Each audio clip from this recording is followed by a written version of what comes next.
This was fabulous. You asked some of the best questions. You got to the meat that I've never gotten to with anyone. And if this just reaches one person and gives them hope, we have accomplished so much. So thank you. Thank you. Because as much as I love talking about the fun part of my NDE, this is the stuff that matters. Because I think it's important with depression to try and understand what cultivated that. I felt that's when the ideation kicked to a whole new level where the diseased mind started telling me that my family and my son would be better off without me. And that's what depression does. It takes a hold of you to a place where it's in charge and it's the driving factor and it's the voice that you hear. And no matter what other voices come in, they just are muted. There's not one thing anyone could have done that would have changed my mind. That experience was going to happen.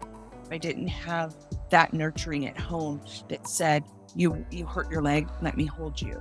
I didn't grow up with that. So I didn't identify with knowing that I could have a safe place to share what I was feeling.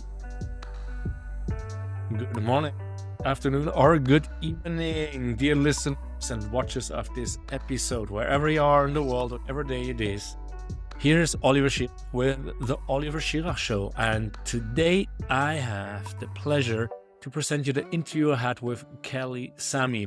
Kelly Sammy is the producer of Nurture Your Soul, and you can find her on Nurture Your Soul Net or on YouTube and TikTok and Instagram, Facebook, and wherever you search for her.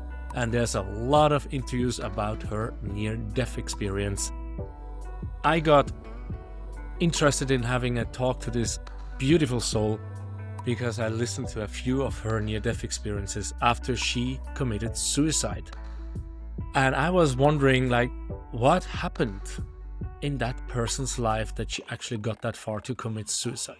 So I reached out to Kelley and said, hey, look, I have this experiment from Depression to Expression podcast, which now is part of the Oliver Schirach Show because it's very similar to the rest I'm doing. And I wanted to interview her and finding out what happened. And she's like, yes, of course, let's do it. And we agreed not to go into 80% of the near-death experience. We said the near-death experience will be part of it. So if you want to know what happened, we'll talk, Kelley will talk about it. But we focus more on who Kelley is, where she comes from, what drove her to decide to, take those pills and the alcohol, go to a remote place in New Zealand and write the goodbye letters. We also talk, of course, about the near-death experience and what she experienced a little bit, so you have an idea what happened. And then I wanted to know, how did she implement everything in her life? What happened afterwards? How does she see life now? And she's so full of energy. It's incredible. When you see pictures of her now compared to back then, she's like a different person, younger, more energetic, more full of life. It's just amazing. So in this episode, you will find out who this Kelly Sammy person is, what drove her to the near-death experience, a little bit of what happened while she was dead and out of the body, and how she was able to take it back into her life and create a new life. We also want to know, or I wanted to know, how to help other people which are anxious, depressed, and need help. And if you have friends, family members, work colleagues that are having a hard time, what can you do to help them? So if those are questions that interest you, welcome to this show. That's the right one for you. Enjoy.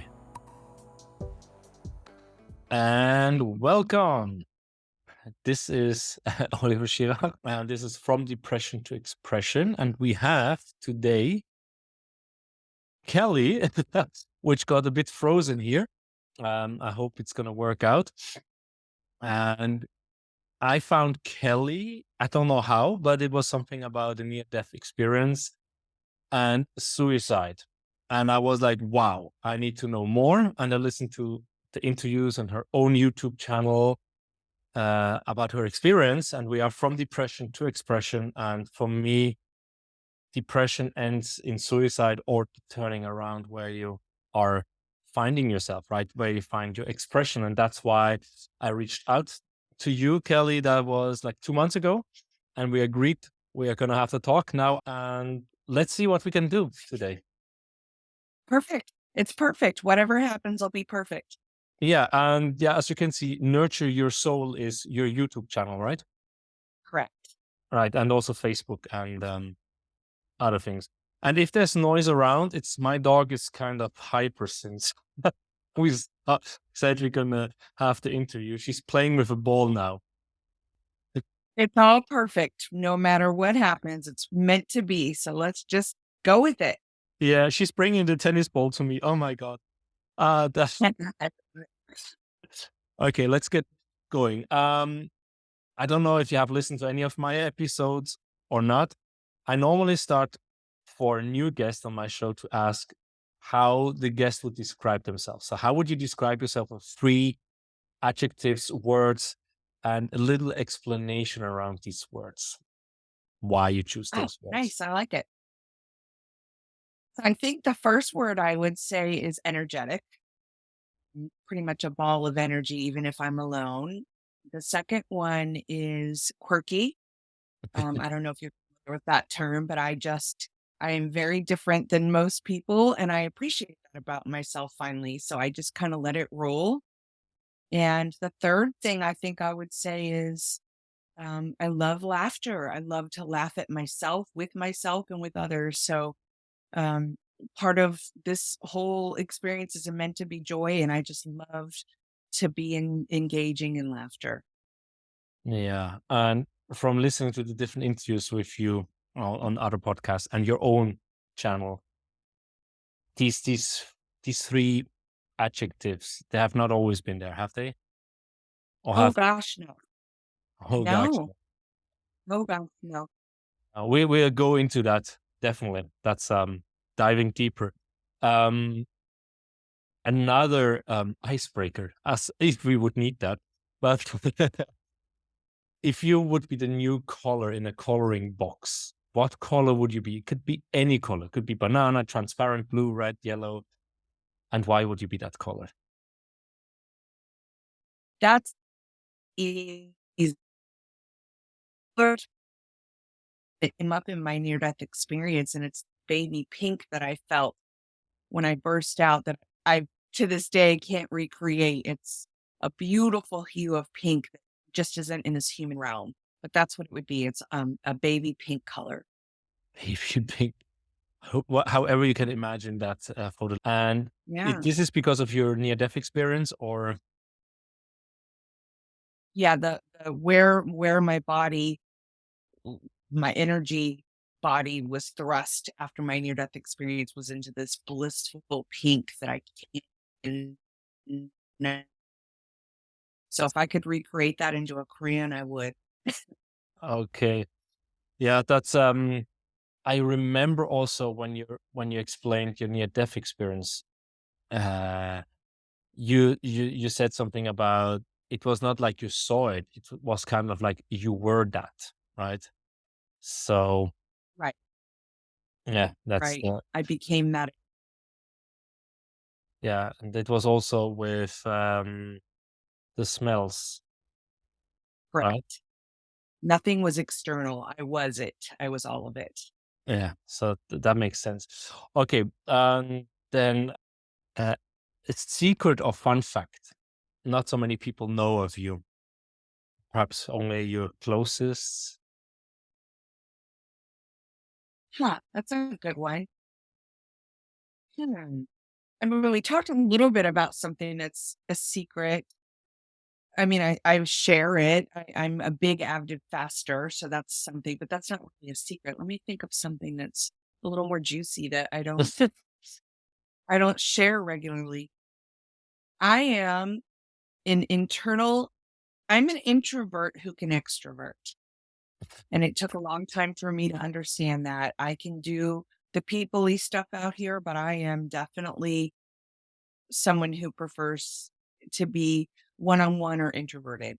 So most of my friends didn't know that because I do the social situation so easily, and I'm come across as a big extrovert, but I literally am really more comfortable on my own or in small gatherings. one-on-ones. And that's kind of like the singer, Williams. What's his name again? The English singer from ah, yeah, whatever. But he's also like super public, was super successful, but he was a very much introvert. Yeah. So I've heard it's like where you fill up your energies. I've heard someone explaining introvert, extrovert. That doesn't mean Yeah. that you cannot stand in front of people. It just means you need to Or fill up yourself. progress. Yeah. Yeah. Okay, and an introvert who can extrovert. Okay, so that's basically the warm up questions. And when we go back to the energetic, quirky, and laughter, we decided to in this interview not to focus so much on your near death experience and the suicide, because you have so many interviews, and we will guide the people there. But we will talk about it in short. Uh, we said let's go before what happened. What is depression for you, and how has it been for you? What was the cause of depression, and how do you feel? How was your life? So I don't think I ever had a label of depression as a child or a teenager or even in my young adult life. I grew up in a pretty chaotic family. Both of my parents were alcoholics, and there was a lot of abuse and chaos in my home. And yet we carried a semblance of normalcy to the outside world. Most people didn't even know that was the experience that was going on behind these doors. Our house looked very approachable. Our family was very approachable, but there was a whole different thing going on behind the doors.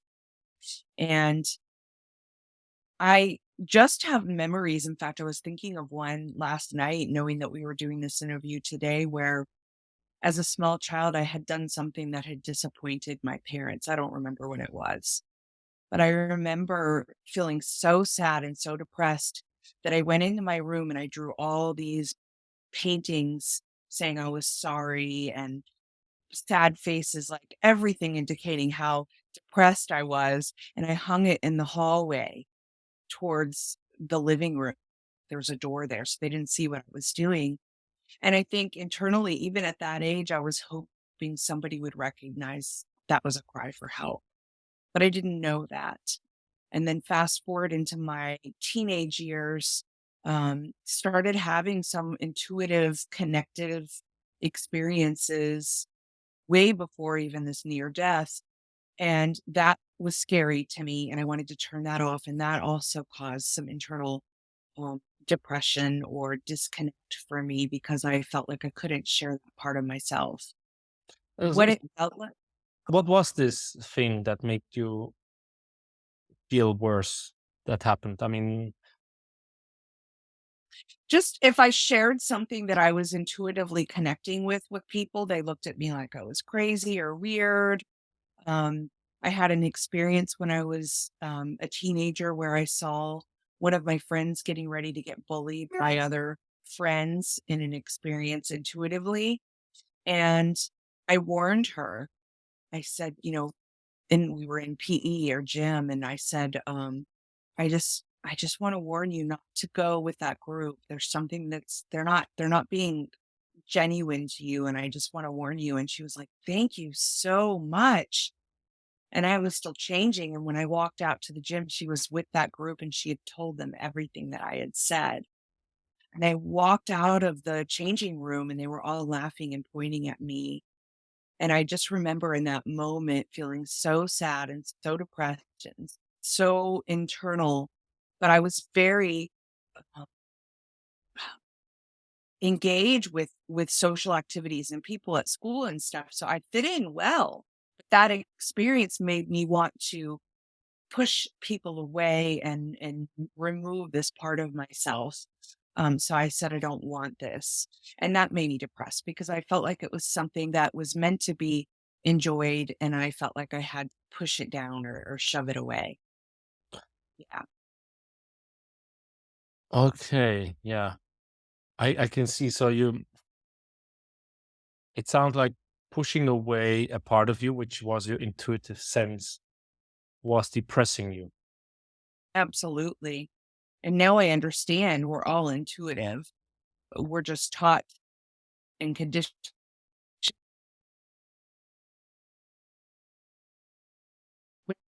Your mentor parents were caught up in their own life stuff. And so I wasn't the kid that could go home and share something like that happened at school. I just internalized it and pushed it down. And I put on a brave, happy face. And I probably walked up to that group of girls. I don't remember how I reacted to it, but knowing me, I probably walked up to them and just laughed along with them and just brushed it off. But inside, it was killing me that I couldn't be my authentic self yet. Yeah.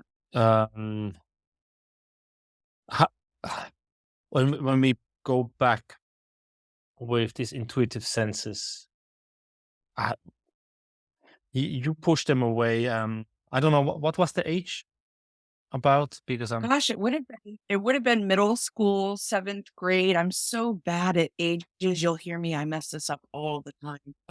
So, I was don't that know how old teenager or we what are. is that? Just Yeah, I don't know how old we are in 7th grade, but probably like 12, yeah, so 13. 12, 13. Impressionable. It was right before my parents got divorced. It was just like the time where you're going through that teenage struggle already of Yeah. identification and where you fit into this world in the grand scheme of it all. So, yeah. Yeah, I was just thinking because you said you had this intuitive. So when you were like 11, 12, 13, and where you suppressed this authentic self because you couldn't be, because you thought people will laugh at you. When do you remember that you actually had what is the first memory of this intuition? Is it this experience here, or is it something where you're like 3, 4 years old?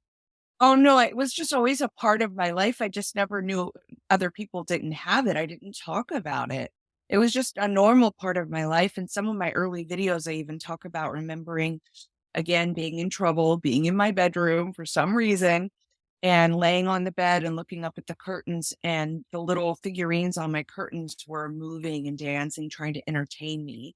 And I couldn't tell anyone any of this magical part of myself. There were bits and pieces I was able to tell my dad. He was very into Edgar Casey, and he was very, spiritually related, as is my mom, or was my mom. My mom's passed over now. But I just didn't have a home life where I could go and talk to them about these experiences and say, "What is this?" My grandmother was also very intuitive. I think it runs in our family. I think it's, we all have it, but I think when I say it runs in our family, I think that it was nurtured on some level with my grandmother, but it was never nurtured for me. It was shoved. It was put it away. It's not meant to be here kind of stuff. Yeah, that reminds me of a course I did in the summer, and she said her mom was very intuitive, and her mom never told you shouldn't do this or that. She always said, "How does your body react to your wanting to do this or that? How do you feel?" She always went back to tell them, like, listen to your own feelings. And she said all her sisters are very intuitive Mm. because they were Yes. never told yes or no from the parents. Like, can I go to my friends? What does your body say? Or what does your I feelings say? So, love that. I wish all children could be nurtured and raised that way. Yeah. uh, a second, I think someone was knocking on the door. Just stopped for a moment. So that was someone at the door.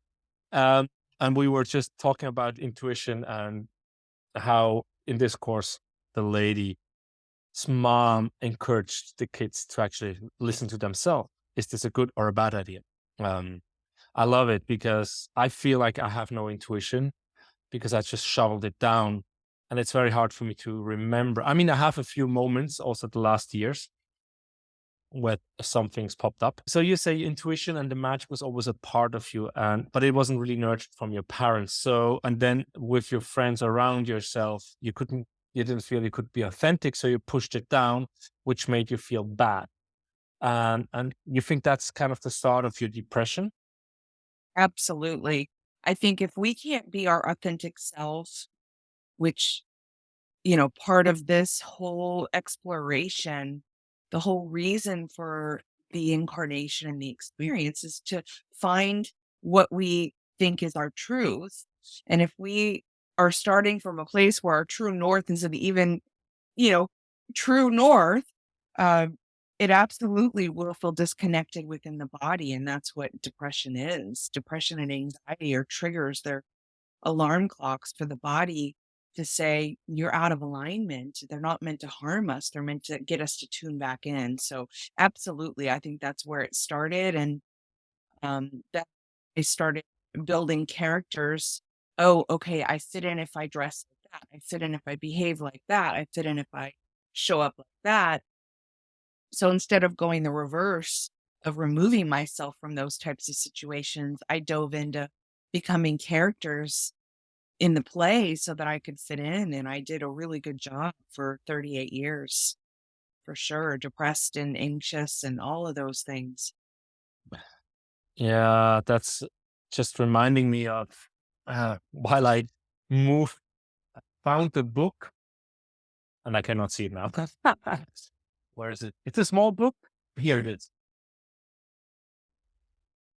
I don't know if it's. Can you read it? Brené Brown, Brave in the Yes. Wilderness.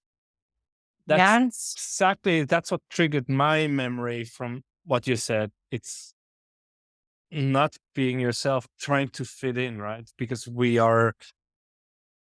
need to have our tribe. Um, but instead of finding the right tribe, sometimes we fit in, we try to fit in instead of being ourselves, and then the tribe will come to us.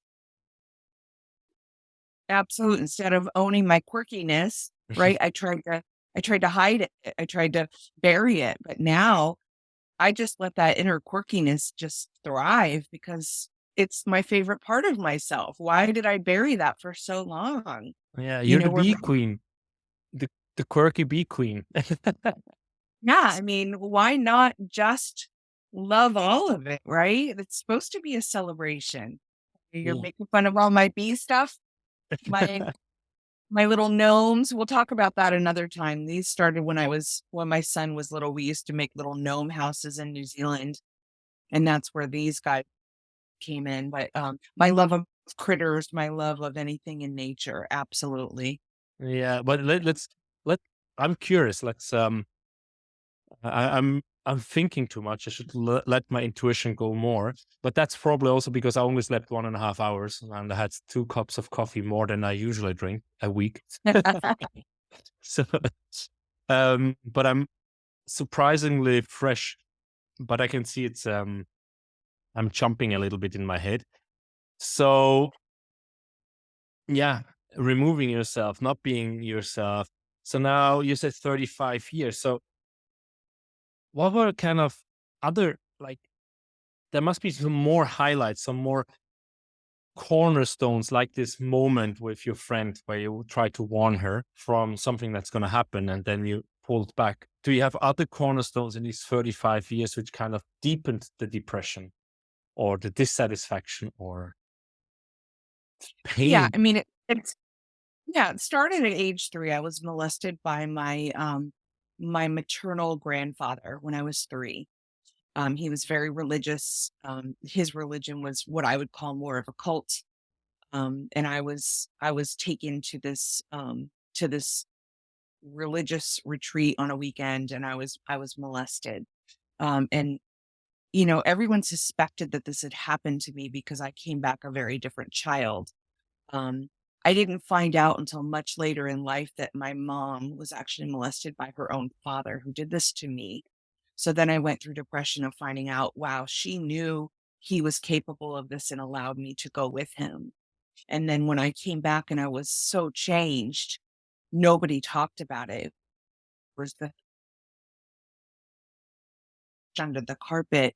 Everyone suspected something had happened, like I said, because I was so different. I wasn't the vivacious 3-year-old that I had been before I had left. Fast forward the things happening as a teenager, going through a horrific, painful divorce of my parents right after that. And then my own early adulthood, just I had no guidance. I moved out when I was 15 and a half years old because my whole home life fell apart. My parents divorced. Both of my parents went off selfishly to do their own things.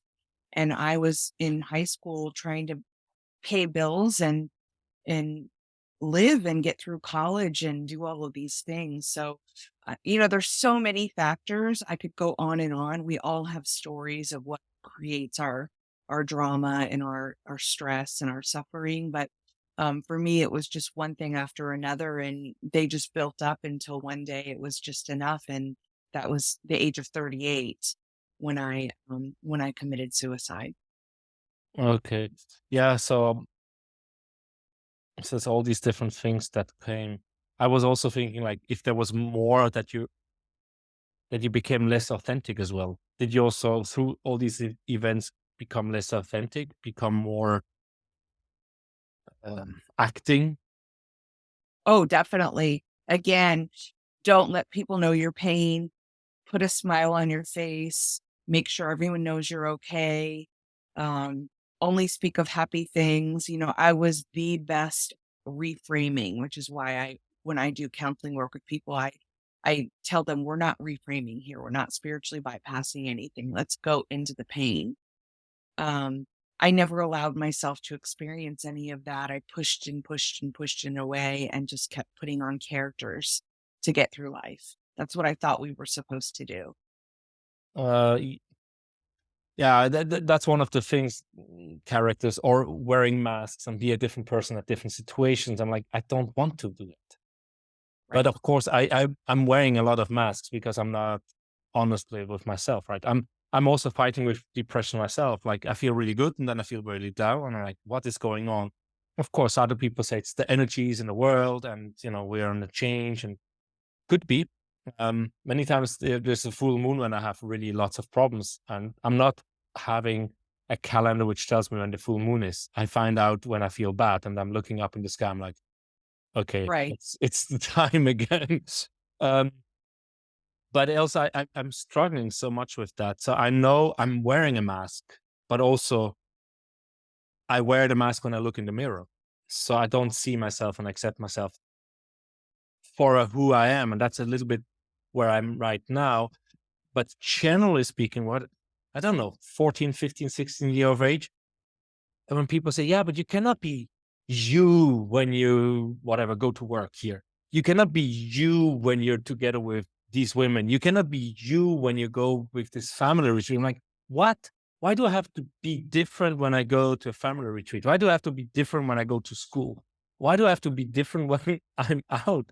Yeah, but that's how we have to be. We have to, right? That's polite. I'm like, for me, that was Well, always hard to understand, but yet I still must have done it. Otherwise, I wouldn't have gone into depression and suicide thoughts. absolutely, absolutely. And it's conditioned into us from the time we're a small child, right? Mind your manners, mind your P's and Q's, say thank you, go hug that person.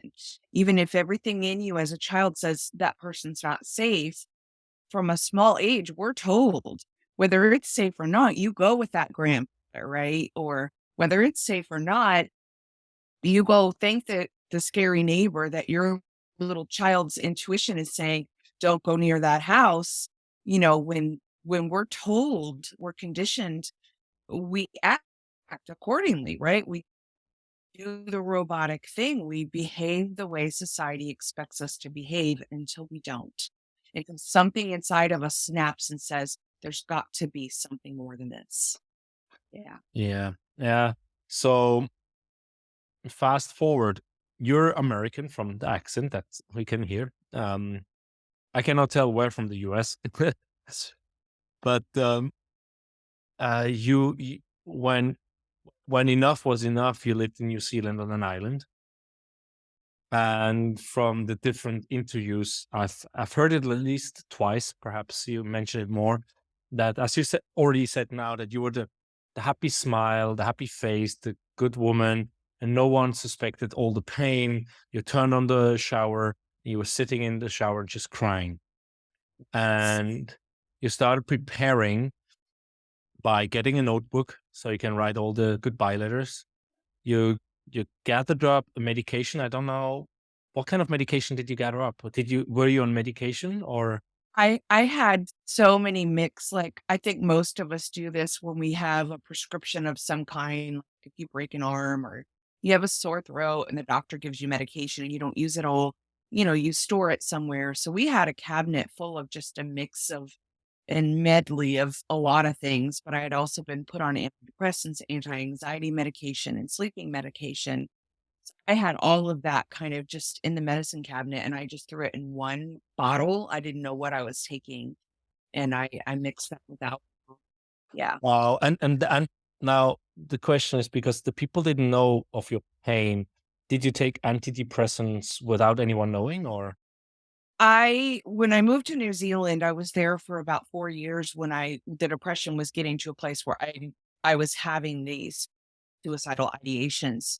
And that was when I said, I need to go talk to somebody. And I was in a committed relationship with my partner, who was also American at the time, by the way, in New Zealand.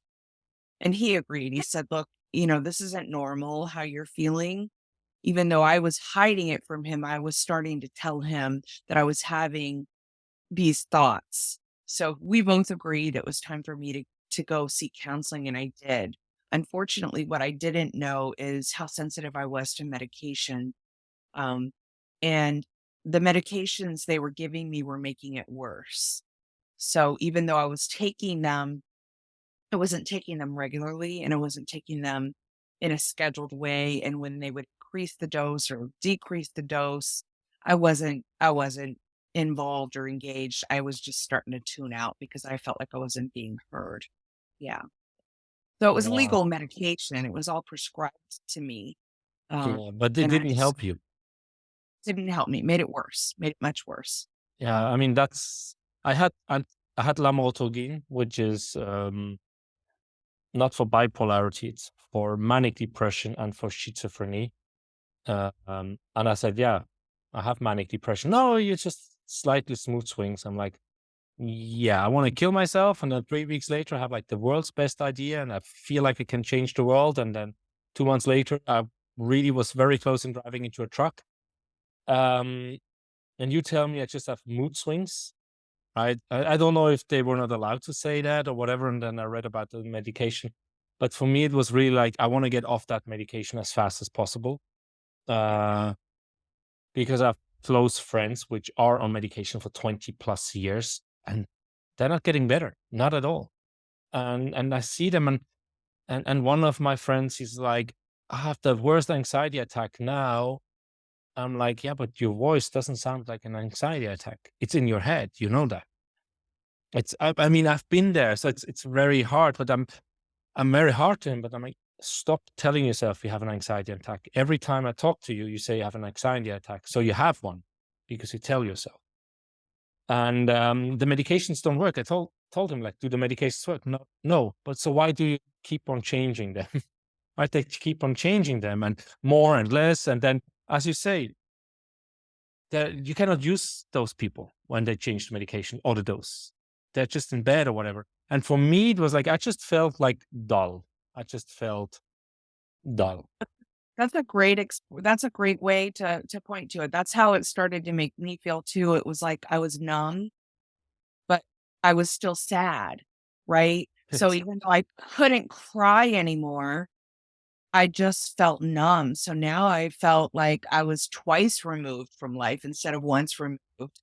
And oh, even further back from the people that I loved, I felt that's when the ideation kicked to a whole new level where the diseased mind, I call it, started telling me that my family and my son would be better off without me. And that's what depression does. It takes a hold of you to a place where it's in charge and it's the driving factor and it's the voice that you hear. And no matter what other voices come in, they just are muted. So it's, even though I couldn't cry anymore, I just felt numb. So now I felt like I was twice removed from life instead of once removed.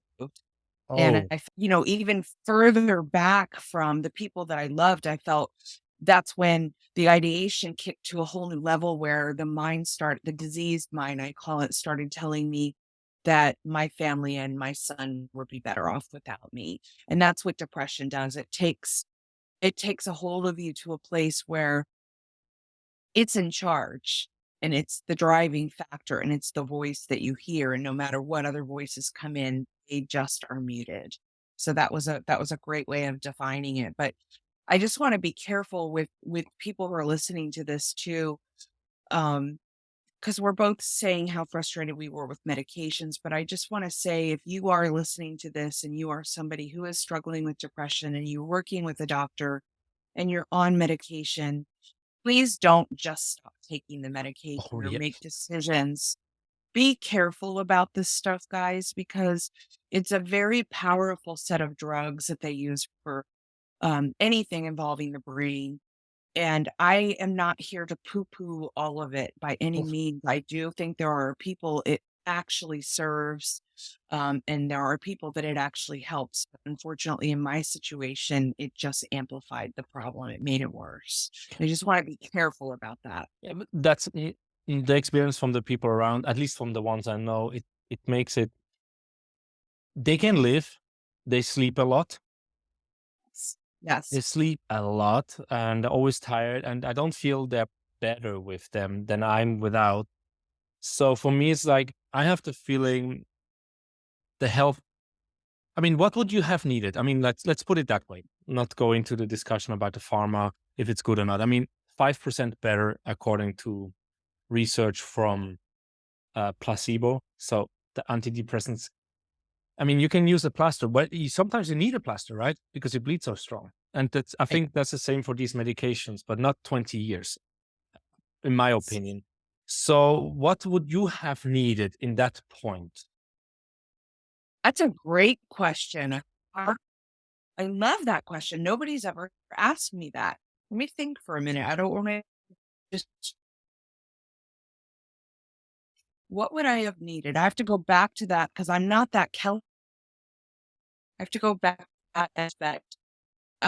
What I told my partner, what I've told my son now that he's an adult is there's not one thing anyone could have done that would have changed my mind. There's not one thing.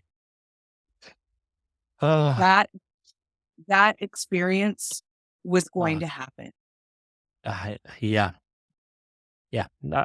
It's similar for me. Not that I took my life, right? I was fighting, and I just sent a friend of mine a message or not. I don't remember. I start to delete a lot of messages I tape on Facebook because I just talk and talk. But I have these suicide thoughts. But I told you I wanted to go swimming at least once in October, and it's cold. But I'm afraid of going alone because I'm afraid that I might get a cramp and drown, which is so paradoxical because I had like 2 or 3 times I really wanted to take my life. But whenever there is something that is kind of dangerous where I could hurt myself or die, I avoid doing it.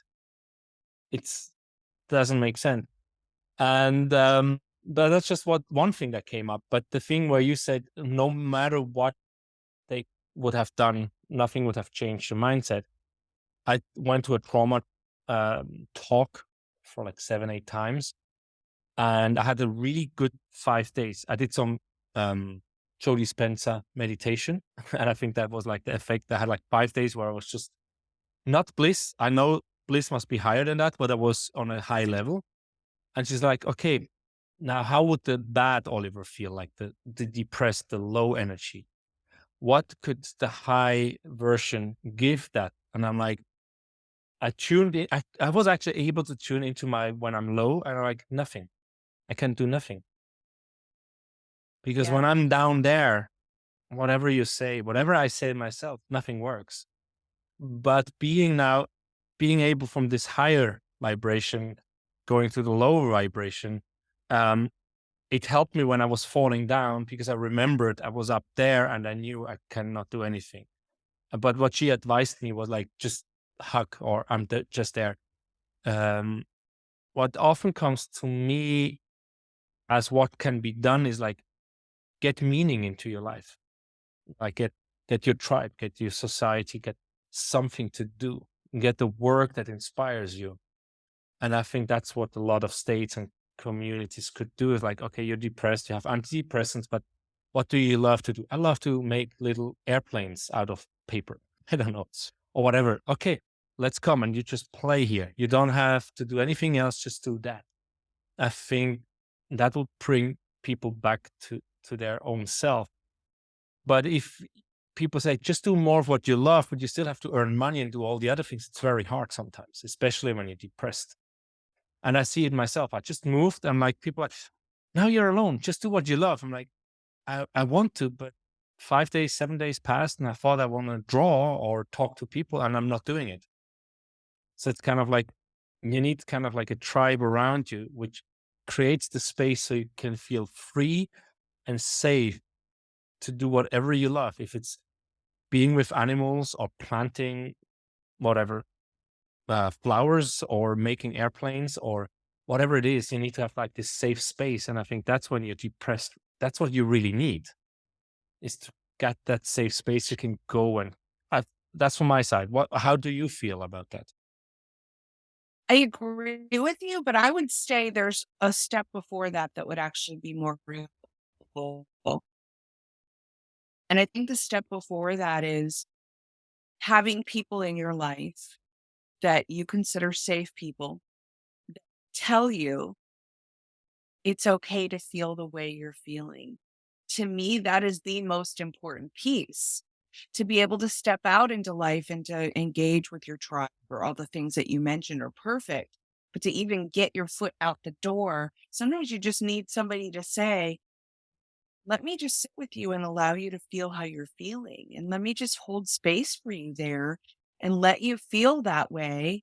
And then when you feel better, let's go to your tribe. Because I think the whole reason depression happens is it's a pushing down. So what I've learned is, for it to not get to that state, it's about expressing it and allowing it to be present so that it can fully release itself, and then you feel better. See, so to me, you can band-aid it, like you said, plaster, as you say, over in the Europe areas. Um, for us American, we call it a Band-Aid, but you can Band-Aid it and you can go do art or go write or go sit in nature. But what most people that I work with now that have depression say is, I felt good for an hour or 2 hours, and I know I can go do that. But how do I get to a place where that's not the norm? And that's the piece that I would really like your listeners to understand, which is, be one with that depression and let it come up and out. And then perhaps say, I'm going to give this depression, we will then out and do art and take a walk. But let's just let this little one feel what it needs to feel right now. And that's what I was missing in my life. I didn't have that nurturing at home that said, you hurt your leg, let me hold you. I didn't have that. I I didn't grow up with that. So, I didn't identify with knowing that I could have a safe place to share what I was feeling. So I think that's the seed that has to come before the just get back out in life. And that's what frustrates me about counselors, is they'll say that, right? You just need to get back out in life. You just need to go reframe your mindset. And so I did that really well. I had that down well. What I didn't have well was, I need help. I need you. I need you to sit on this couch and hold me and let me cry for half an hour. And that would have probably helped. Yeah, and do you see a difference between men and women? Because we know that men and women have different hormones which make us calm or satisfied. For sure. I mean, I have a 21-year-old son, and I always check in and ask, what is that expressing like for you? Because I don't want to assume that just because when I was 21, it expressed the same way for me. So I try really hard to try and understand, how is that expressing itself in your world? Let me try and understand it from your view so that I can help you. Um, yes, I think men are horrifically conditioned much worse than women around pushing down emotions, being the strong one, being the one that has to always carry the load. And I think the sexiest, oh my gosh, most attractive quality in a man is the one who can put his head on your shoulder and say, I just need to have a tear and a hug right now. And that to me is true, true vulnerability. And that is the sexiest thing alive. Men, please don't just do it because it's sexy. Do it because you're going to feel better. There is no reason our world should tell us that women get to cry and men don't. I'm sorry. That is just so backwards. So Yeah. yes, But yes. I hear that a lot. So for many years, probably the last 2 3 years, we kind of hear that a lot, that men should show their emotions more. And I hope you heard that, because you kind of look frozen. You, I heard you. You heard me. Um, and I think that was also one thing. Yeah, for me, I couldn't really express my feelings. I tried to give it to my son, and I really feel bad about our trip in Switzerland. I was just bashing on my son, and yeah, but that's my thing. But I also know a few years back, I could actually go to my son and say, "Hey, I can see you're sad. Come to me. I'm here for you." And he was crying. But the last 2 years, he stopped. Yes. But the last 2 years, he stopped, and he's 8 years old now. So I don't know what happened. I don't want to finger point in one or the other direction. And for me, it's like really like, okay, my daughter is crying a lot, whatever. Of course, sometimes I'm getting also annoyed because it's about every little thing. But uh, another thing I realize, besides letting your kids cry and actually open the heart, that's what I tried. Um, it's when I heard you talking that you were not that you didn't have that safe space. I was thinking of, okay, so you didn't learn to create that space for yourself because you didn't Right. learn it from the outside. So that's like the self-soothing, but you can only learn to self-soothe when you get it from the outside first, because we learn. Absolutely. Absolutely. Self-soothing, but also being able to ask for what you need. I am 54 years old now, and I am just learning to ask for what I need. I mean, simple things like I always thought that if you went to eat at a restaurant and they brought you the meal wasn't the way you ordered it and you sent it back, that that was hugely inappropriate. I would feel embarrassed if I was at dinner with friends who did this.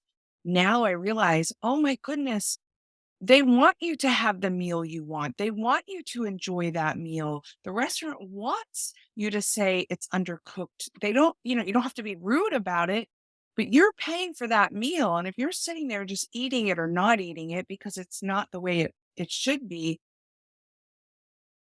you're not serving yourself. And that's that self-worth piece that I just didn't have. I didn't know it was worthy enough to say the steak is undercooked or whatever. So now I thrive in that. I thrive, and not in a malicious way. I don't go to restaurants and send everything back, but it just feels good to be able to say, I'm worthy enough to ask for the steak to be cooked a little bit better or a little bit more. I didn't know that. I didn't know that I was the self-deprecating behaviors were so embedded in me that everybody else was worthy but myself. Yeah. Okay, so it's, yeah, I just wrote down how to ask for what you really want or what you need, and somehow you answered it. It's like when knowing that you're worthy. And I don't know, what was the feeling? Was it shame that you didn't ask for it, or Yeah. One of the things I didn't touch on that makes me tear up when I even think about it is, and again, I want to make sure people know that I'm not bashing my parents. I love both of my parents tremendously. My mom has passed over. My dad has stage 4 dementia, so he's not even physically in his body anymore.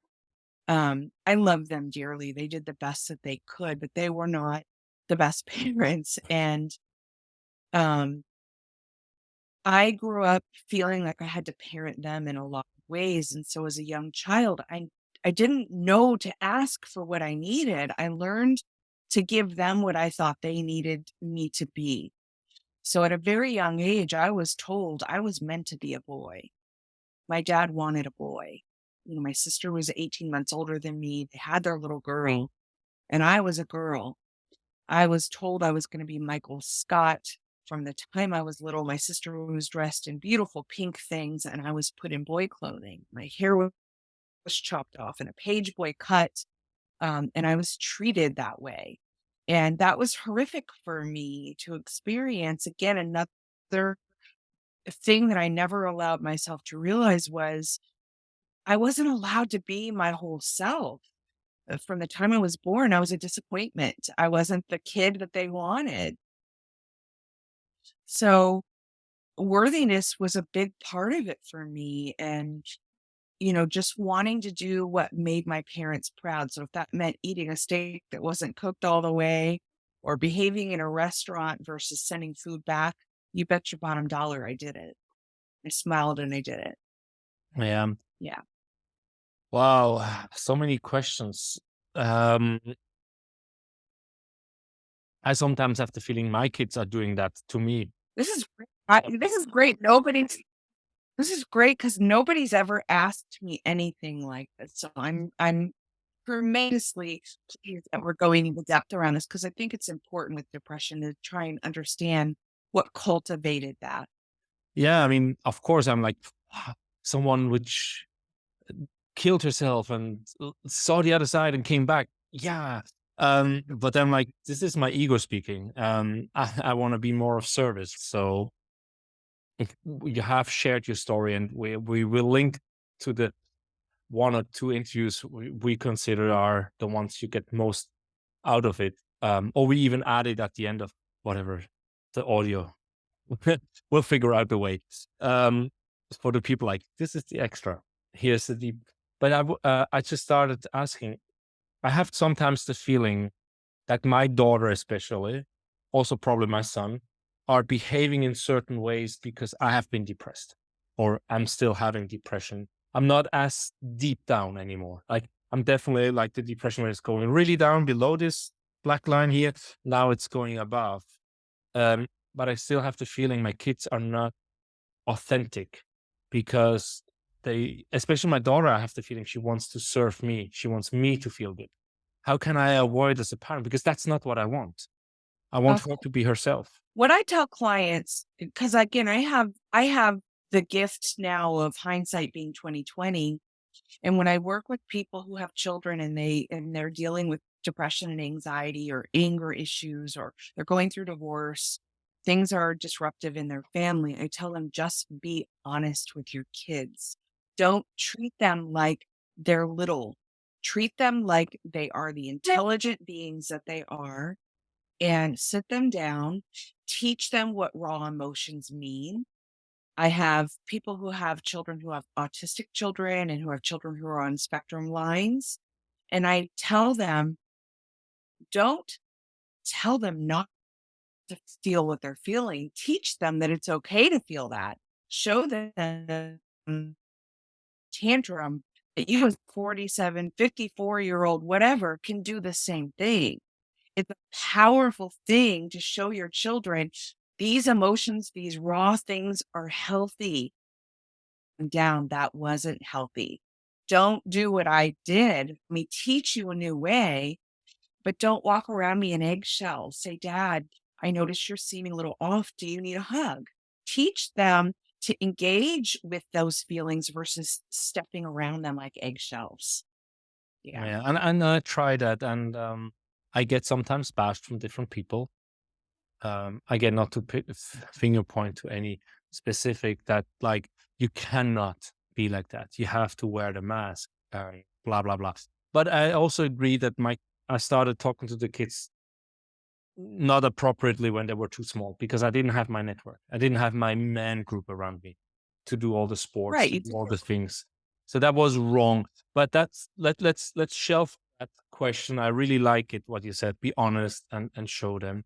There was the other question a bit 10, 20 minutes ago where you said what you needed or what people in a depression need as a first step before they go out. And I think sometimes that's what is missing, right? You go out and you do like I think like I always was drawing all the time, and it's so hard for the last 5 years. And 2 years ago, my first near-death experience interview I had, and she told me like, you need to draw every day.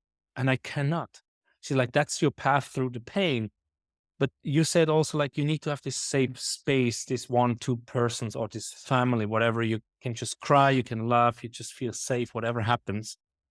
But how, if you listen and you say, you know what, I listened to that because my girlfriend, my wife, my husband, my brother, my whatever, mother, father is depressed and I want to be the best person. I want to help them to get out of it.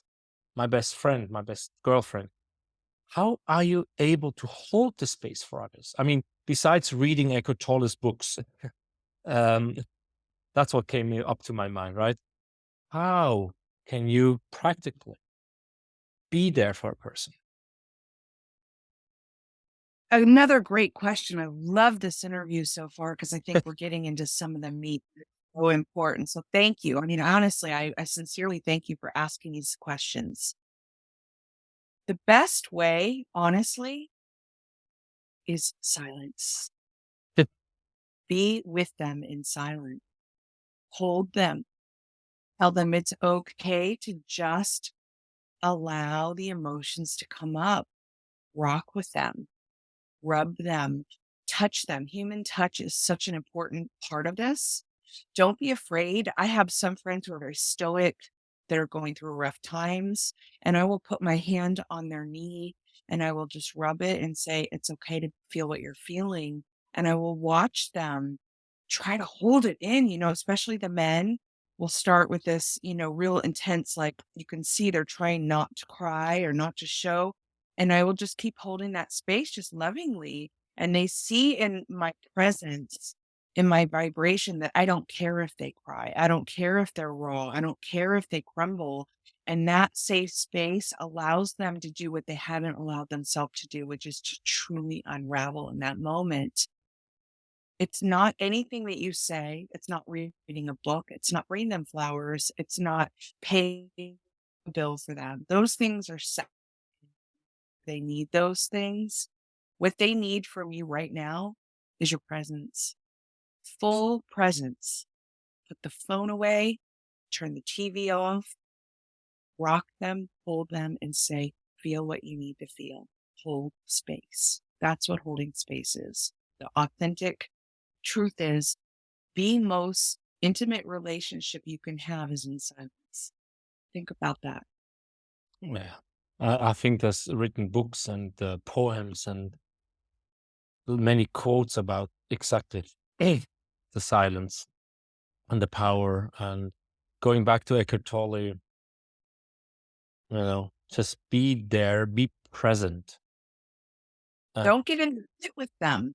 Don't get in the pit and start talking about why they're in the pit. Don't get into their depression and start talking about what got them there. Don't get in there and start offering tools about how to climb out. They've had all of that. What they haven't had is somebody who just says, I can love you in the pit. Can I come in there with you? Let's get cozy. Let's put blankets in here and a pillow and let's be here. And no one's done that for them. Everyone said, let's go out. Let's let's go have dinner. Let's put on a nice dress. And those things are band-aids. Yeah, let's go and watch your favorite movie.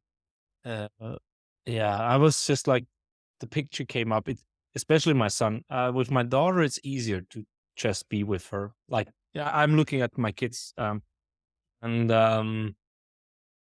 let's see if we get a little bit juicier. So the picture I just got was, because I'm moving in, I had already some pictures how I could install it. A little bit of feng shui, which I looked at a course because as 16-year-old I was fascinated, and I just saw like this nice wooden corner, like little how you call it, cave with sheets, bed sheets or color sheets, and some lamps, and just a lot of fluffy cushions, and just sit there with your kids or with someone and just be there. This was coming up very strongly while you talked. My favorite thing to do. The people that I'm close to, they will tell you there are times where I am not the person, I don't even own a TV, okay? But when I go to someone's house and they've got sports going on or the news in the background and they're actively, their Apple Watch going off and their phones pinging and I'm sitting there and I'm like, how can you not be depressed? How can you not? Right. So I go in and I'm turning all these things off and I sit down with them and I say, I want to know you. I want to know who you are, what makes you tick. Like connect with the person in a way we've forgotten how to do. Look into their eyes, right? There's not words they need to hear, but these eyes, these feelings, that's a vibration. We talked about vibration early on, but I want to pull that back into this because it's not what you say, it's what you're being, which is a vibration. And if you are sitting in a place of unconditional love, that's not something you can manipulate. It's felt. It is raw, it's organic, and you feel it. And people are attracted to that. And that's what heals. That's what heals. So when I'm with someone, I'm with them. If I hear raindrops on my rooftop, I just want to lay and hug you and listen to rain. I want to rub your head. I don't want to talk. I just want to be with you. And that's the type of intimacy I have in my relationships. That's what makes us thrive. Wow. That's really good advice. That's like hands on, like straight. Uh, uh, there's so many paths to go. I have so much more. Uh, let's see if we can make like a twist, a twist a little bit into yeah, where you were, right? We jumped basically from you're sitting in the shower crying and the medications, which are a big mix. I mean, I didn't know that. I mean, you talk about a mix, but now I know. I really felt sick in my stomach when you explained. I really felt like a very weird feeling in the body. Um, and you don't drink alcohol. You said your parents were alcoholics, but I remember you chose gin tonic, and you said also you don't know why. I am so gross. To this day, I don't know why I picked that. But Horrible. that so the other thing is also you said whatever anyone would have said, nothing would have changed you. Even person just sitting with you, would that have changed it? It was does it feel like it had to be that you went that path? It was too far at that point. It was too far. Maybe a month, yeah, maybe a month or 2 before that, but, I mean, honestly, think about it this way. My son, again, I'm horrible at math, and people get mad at me in my videos because I can't remember the age. He was, 6, 5, 6, 7, um, with my life. This was a miracle baby I was told I would never have. So to think of leaving him, killing this precious gift that I loved more than life itself. How could I have wanted to leave that? Even if he had come up to me and wrapped his arms around me, which he did all the time, he didn't know I was depressed. But if he had come up to me and wrapped his arms around me and said, Mom, you're my whole world, don't leave me, I still would have carried out what I was doing because in my diseased mind, I believe he would be better off without me. There is not one thing anyone could have said, even that amazing young little man. Yeah. Okay. So yeah, and let's get like in a short version we agreed to if we get there. So you had everything prepared, and then you drove away, and everyone thought you're going somewhere. You prepared and you left. The people thought you'll leave for whatever an appointment, and you drove to the furthest part away. So you planned that so no one can find you, so no one can save you. You started taking the drugs and the alcohol and started writing notes, and you had some longer notes done beforehand, I think, to remember.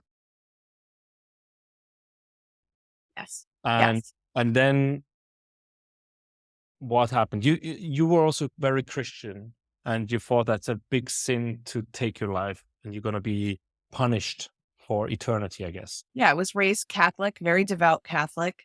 And I had been taught that, suicide was one of the most offensive sins that you could commit. But again, the diseased mind convinced me that God was so loving that regardless of what I did, he too didn't want me here anymore. So he would have welcomed me home. He was so forgiving and loving. He would have said, or my diseased mind had manipulated that situation where God would welcome me. It wouldn't be a sin. I would be okay because I was sacrificing myself for those that I love. That's how diseased my mind was. But it was not completely off, I remember, right? When you then took the medication, you started.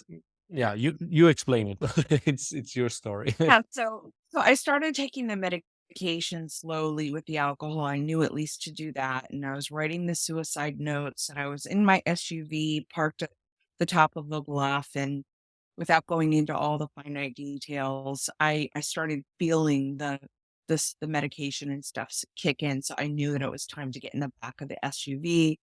I thought I could get out and have a little, bio break before that happened. It was way beyond that.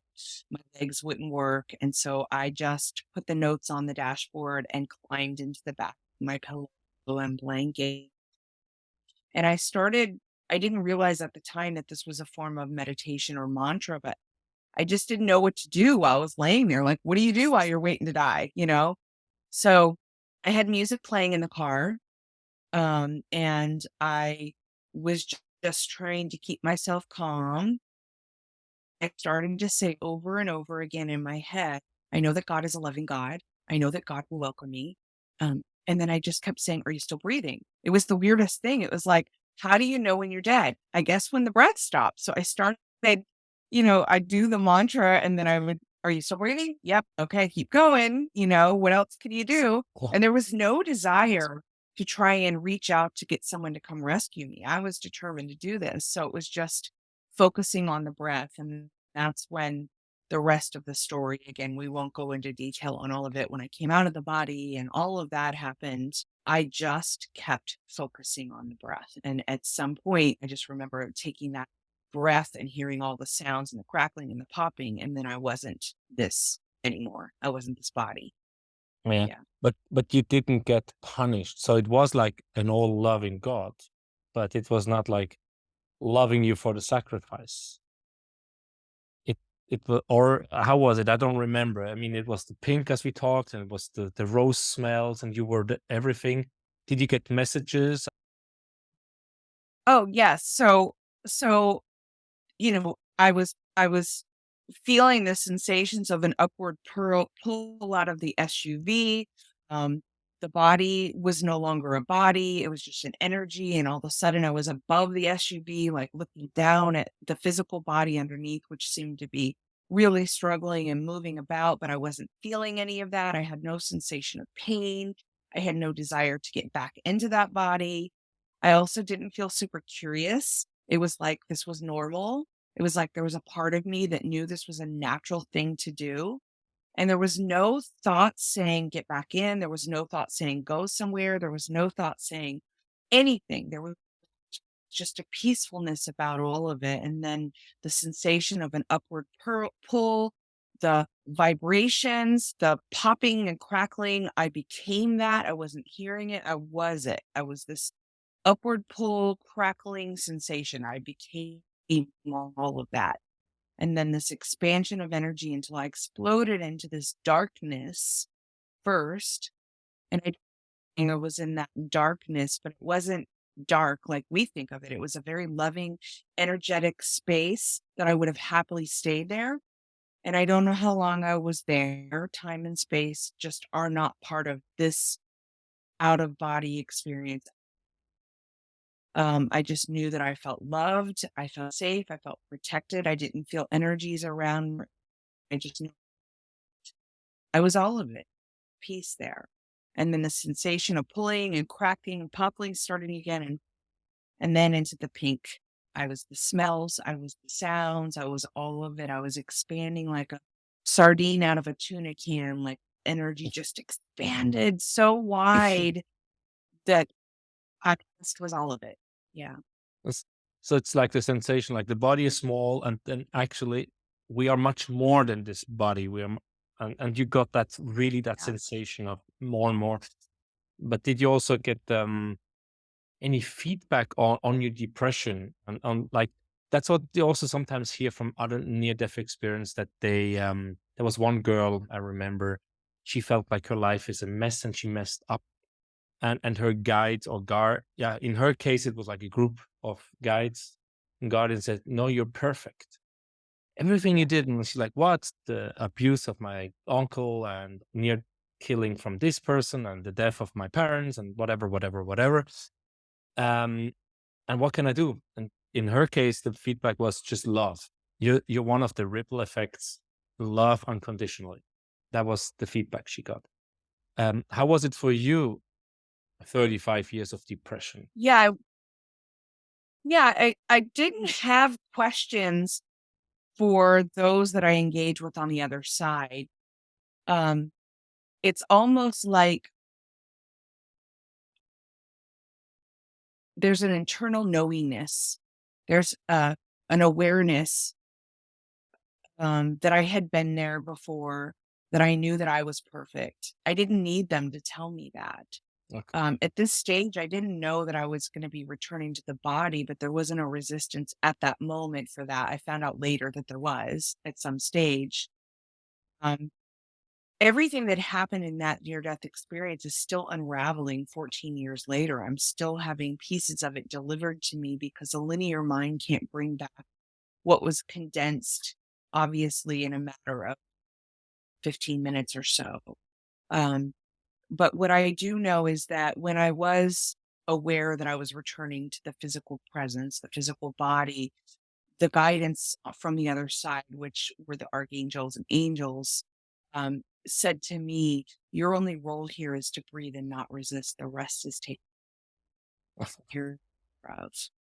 So to me, that was the container for the depression to now go into. I didn't need them to say, this is how you handle the depression. That one line soaked that depression up forever. Yeah. Yeah, so that's the other question which which you kind of answered is like, what did you bring back that you could get out of this really deep depression? Because I also know you, whenever you're talking about your near death experience, that when you came back, you were wanted to hug the whole world, and they were like, "Oh no, she wants to take away the mask so Yeah. she can die," right? But you were Just filled with euphoric. I just felt, yeah, pure euphoria. I just was so in love with everyone and everything. I just wanted everyone to know how beautiful and perfect they are. I wanted everyone to know how much love that we have on the other side. I wanted everyone to know how special and how intricate and how, oh my gosh, magical each one of us is, and how not ever see yourself as anything but love, even when you're not feeling lovable.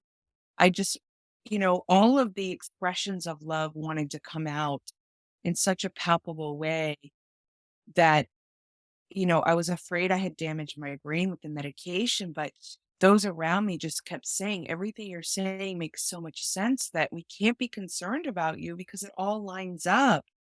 Um, but I had returned to the same life with the same problems, but I just wasn't even the same person. And yeah. I So wasn't, so yeah. that's what it's like. The questions are like,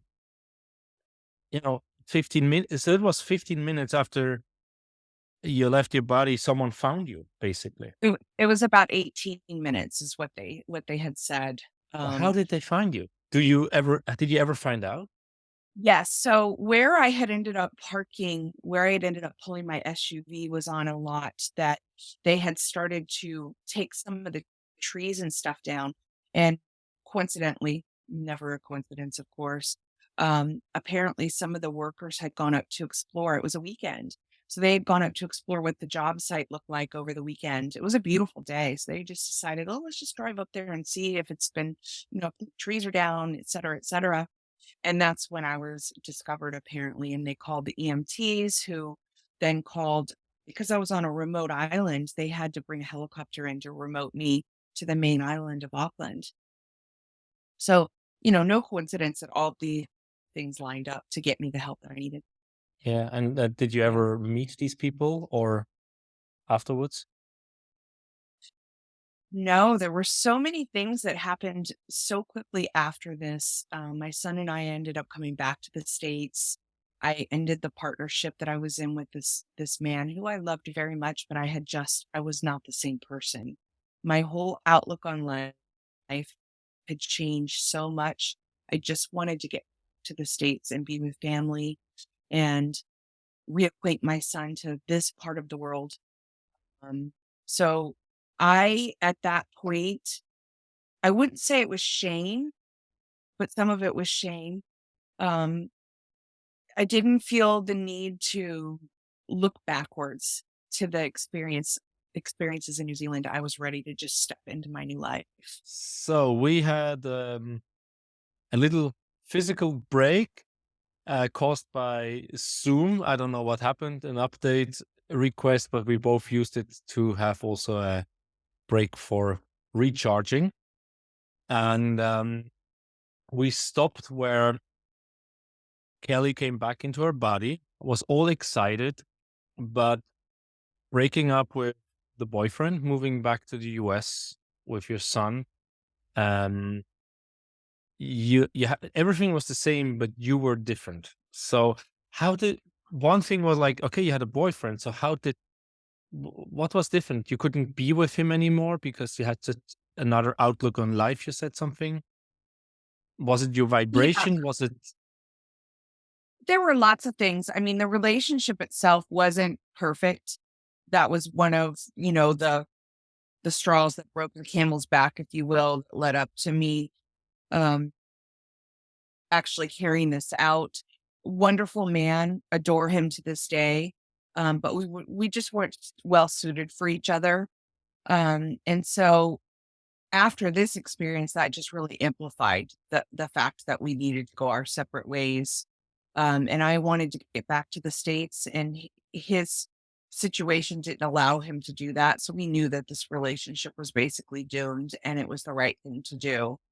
So we amicably ended the relationship. We're still friends to this day. He's happily married now. Everything's fine. But it devastated his life and his situation too, because obviously he went through this. So to this day, I have to remind myself to remember that this decision impacted a lot of lives. There was a trickle down effect. But going to where I am now, um, I knew that I needed to get back to the States to be closer to family, and I didn't know what was coming next. But that was kind of what happened, getting back to the States and re-engaging in life here 14 years ago. what did you learn? What was your job when you took your life and how did it look afterwards? I mean, what did you learn? What did you study or I went through a wanderer seeker period for sure. I describe it similar. I've never done hard drugs or anything like that. So this is just what I've heard, that the near death experience can be somewhat like somebody who's tried a hard drug like a heroin. You chase that high again for a while. You want to feel what you felt in that experience. So I would say that I went through a few years of wanting to re-experience the near death experience. I could meditate, I could go out of my body, but there was something in me that kept wanting to go where I was. So I wasn't very grounded for several years. I was just on this path of trying to understand what had happened to me. And even though I didn't realize it then, I had all the infinite wisdom imparted into me in that experience. But when you return to the body with thoughts and the wandering mind comes back, everything that I needed was within me, but I couldn't tune out the thoughts yet to recognize that everything I needed was within me. Um, so it's taken 14 years to learn how to redrive this avatar, this vessel, as I call it, and understand all the bells and the whistles and the toggles that came with that experience, including recognizing that the only time I ever suffer is when I believe these things called thoughts. So I returned to my life, and yet I now had a different set of filters that I was perceiving my life through. And so it's taken a while to learn how to drive that. The depression was gone, but now depression can arise or anxiety can arise. I no longer identify with it as being something that's happening to me. I recognize it just as an expression that's happening through me. So I no longer take it on as my own. There's no identification that says Kelley is depressed or Kelley is anxious. There's just an identification of the energy of depression is here. Let's give it what it needs. The energy of anxiety is here. Let's give it what it needs. Just like the joy or the love, each expression of emotion is allowed to be what it is. Yes, and that's where I'm on the road. I mean, you're 10 years older than me, and you have much more. When I hear many more years of seeking, of getting back, you had this experience and you wanted to achieve it again. But what you just said is like depression is here, but it's not an identification. It's more an acceptance. It's more a, a passing through. And I've also read several books, and what's his name? He's talking about emotions, but how to do that? How, what is the difference? You were depressed before, so it was your life, and you took your life. Actually, it's not like you wanted to take your life. Normally, that's when you talk to people like, "Oh, you wanted to take your life." You're like, "No, you took it." And then on the other side, you say like, "Okay, depression is here. I'm not identified. It's going through my vessel. I let it do what it needs to do." But let's say someone is depressed and realizes, someone like me, which is on the words to understand, okay, that's depression. And sometimes it's grabbing you, like, and you're really like, should I really continue this life? This doesn't make sense. And then like, seriously? So how to then realize or transmit or alchemize, as some people in the mystical spiritual world call it. It's gold is made out of, realizing that all these things are for us and we are alchemizing in guiding us in our life. That's what they say. But I'm still struggling there somehow, me personally. Like this, I know, but how? Right? And don't tell me, no, that's stupid. But you said before, just being, right? Just be. Is that one part of the answer? There's two things that I would recommend. Again, hindsight being 2020. Where it really started to break down for me in the best way.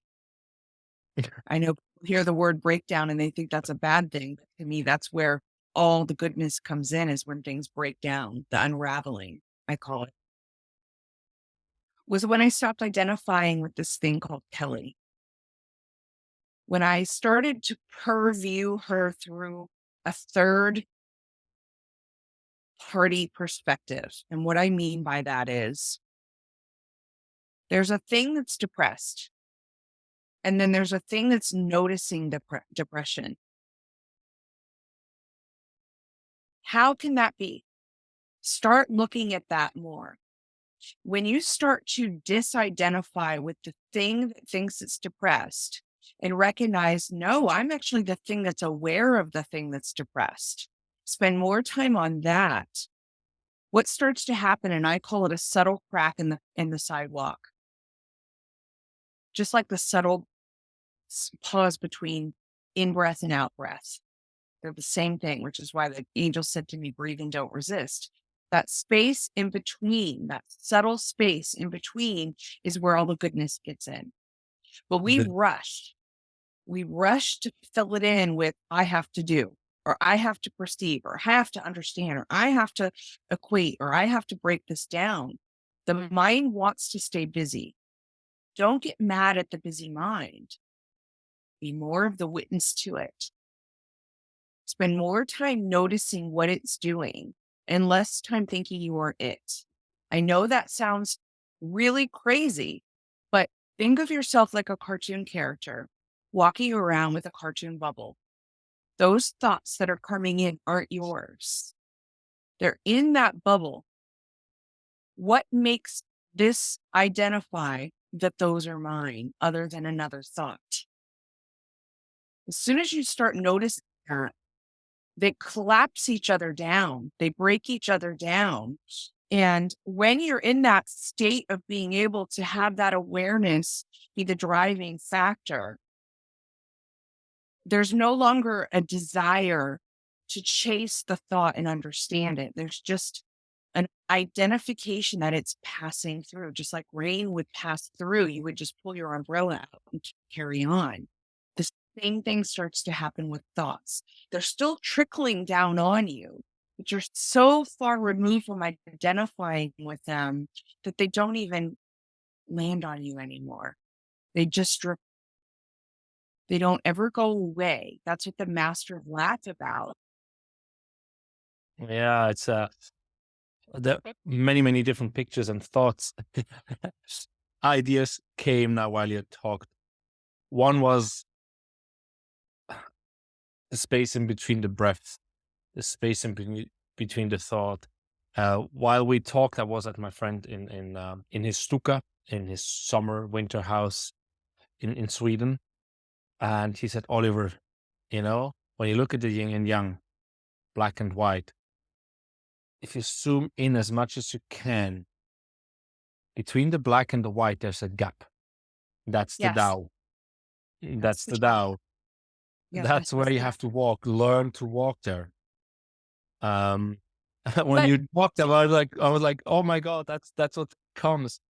And but you have to be careful because what happens is the desire to walk there can actually eliminate the ability to have it. See, anything that is a desire, it's so subtle, you guys, that we trip ourselves up. This isn't a doing, you see. This isn't a doing. This isn't an obtaining. It's not a gathering. It's about acceptance of what is. So when those gaps arise, just be so grateful for them, but don't attempt to move it. So many people spend years. I need to spend hours in meditation to get there. No, no, it's so much simpler than that. Go run hot water over your hands and feel how beautiful that energy feels. Now add a little bit of soap, smell it. Ugh, divine. You're in that space. Go sit out in your yard and watch a little drip of dew fall from a leaf on absorbing back into this. That's the gap. Don't get caught in the sensationalization of what meditation is or how to be in that space. Create moments of that space. It will come to you. You don't have to go seek it. yeah, um, that was, yeah, it is. Sometimes it comes like that. That's true, especially when you're not looking for it. But okay. So let's apply it. Let's apply it in a way that makes sense to your followers. I'm a depressed person. Okay. Let's get back to Kelly, who used to wait till everyone was at bed and I'd get in the shower and cry. Now, in that moment, there was nothing that could have changed what was apparently happening. The depression was there. It was so deeply embedded. How would I have told that version of Kelly to adopt this? And this is simply what I would have said to her. My darling, feel what you need to feel in that shower. Cry through it. Let it collapse. And then notice that warm water holding you. Do you feel the difference? It's so subtle. It's so subtle. No one's telling her to be done with it. No one's telling her that what she's going through is wrong. No one's telling her that she should just get out and refrain. They're saying, enjoy the moment of that suffering, let it come through, and then find that beautiful warm water and that soap. Let that expand. Now, how do you feel? Better.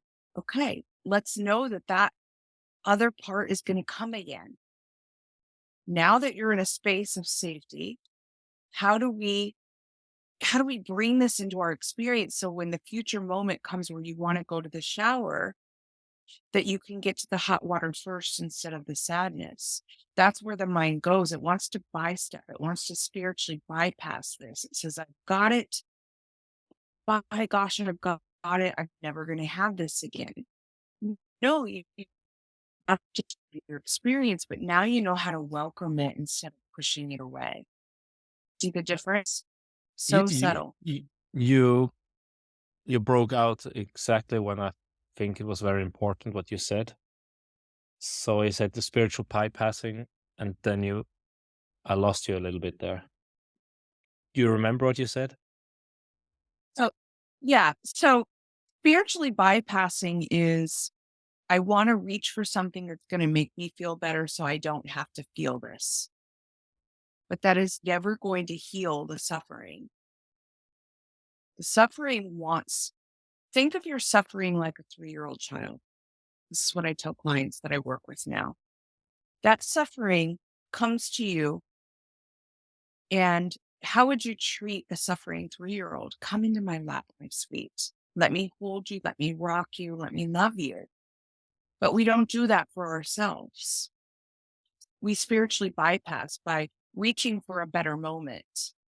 Let's reframe this moment to feel better, which never works because it just shoves down what wants to come up. This depression isn't here to harm us. It's wanting to come up and out because it's not our true divine nature. It's not intrinsically who we're supposed to be. And it innately knows that. It innately wants to come up because we're created in such a way that our vibration is intended to be a yin and a yang. It's a movement. It's never set. So when we attach to anything that's stet, and depression is stet, it's a high end. It is in fact the teeter being stuck and the totter can't come up. Somehow we want to be in the middle, like the Joker standing in the middle of that teeter totter that says, okay, homeostasis is somewhere in the middle where I can accept both the yin and yang. I'm not leaning towards either. I'm accepting that both need to be here in duality. So spiritual bypassing is not trying to get to this. It's saying this is out of alignment. I want to get to this. This is more natural. Does that make sense? Yeah, I tried to find my way, but this kind of explains for me this let it through you. So it's going through you.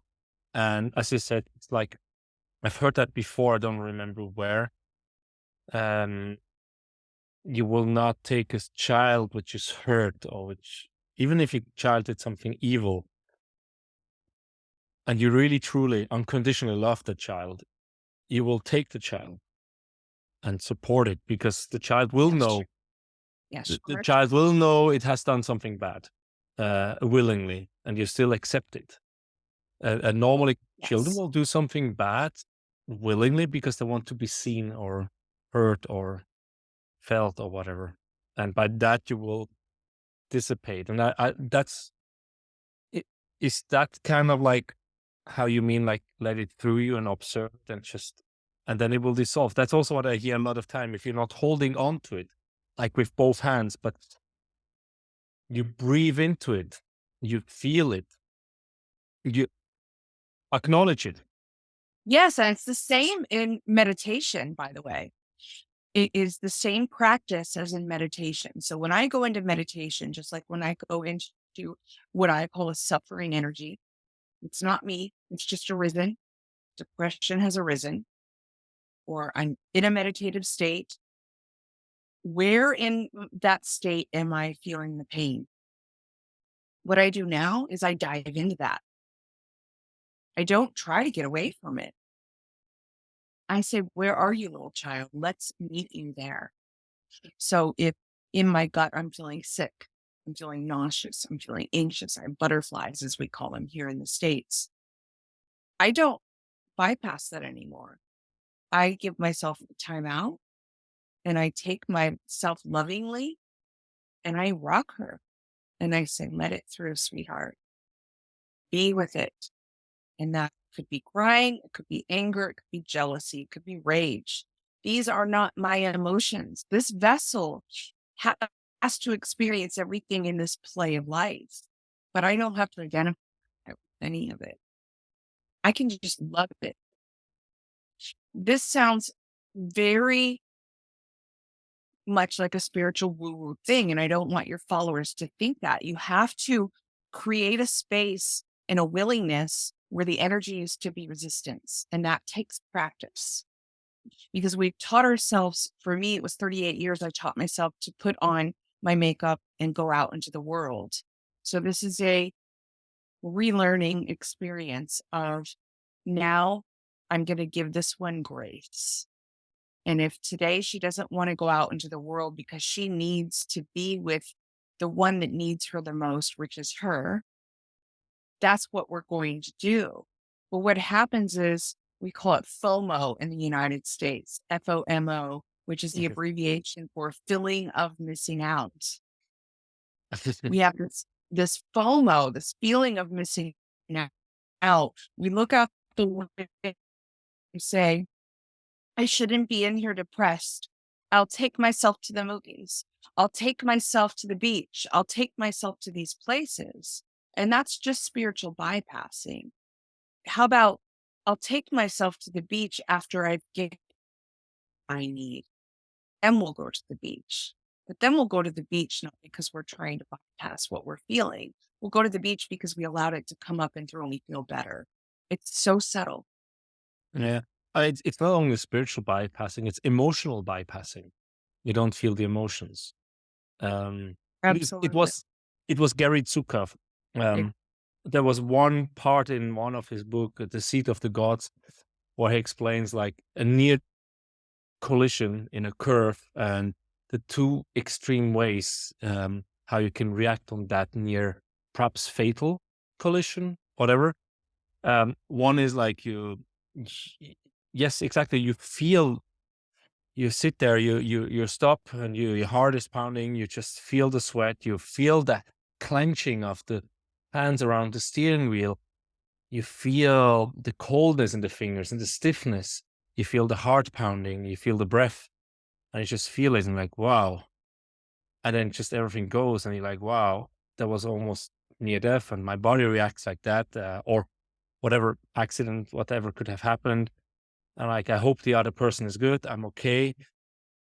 I was able to arrange or like react in the last moment. And you go home, you explain, and you say, sorry, I'm really tired. You go to bed because you're sitting there with the emotions. That's, and this was, I read two books, and this is what is left over of the book, plus all the different bypassings, right? Sexuality, food, sport, extreme sports, whatever. There's so many drugs. And the other person will go out, and instead of actually feeling the clenching of the hands and the coldness of the fingers, the stiffness, the heart pounding, the sweating, will be like, what a motherfucker. I'm sure I've seen that person was having a phone, was texting. He definitely wanted to risk that other people are dead. What is going on? Blah, blah, blah. Not feeling anything, but just running an inner dialogue, and then turning around, finding the car, smashing the windows of the car, and then realizing what the fuck, and going home, not telling anyone, going drinking, coming home, and not knowing why that was feeling bad. I think that's what I remember from his book. So what you say, you call it spiritual bypassing, but for me, that's also emotions, right? It's like accepting the emotions, like feel them. Now, when you say you rock with them, anger, sadness, depression, you might cry, you might shout, whatever it is. Do you also get sometimes images or feelings or answers where it comes from? Or is it yeah, just feeling? I mean, so feeling is secondary to thought. So it's about getting to the feeling first. It's like backtracking. Like you lose your keys, you're trying to leave to go somewhere, you lose your keys. What's the first thing you do? You backtrack your steps. It's the same with emotion. Emotion is a roller coaster. And once you've reached the emotion, you're already story of suffering is to backtrack to where it started. And this isn't a hard process. Our bodies are designed to do this for us. We have an internal GPS that signals when things are out of alignment. We call them feelings or emotions.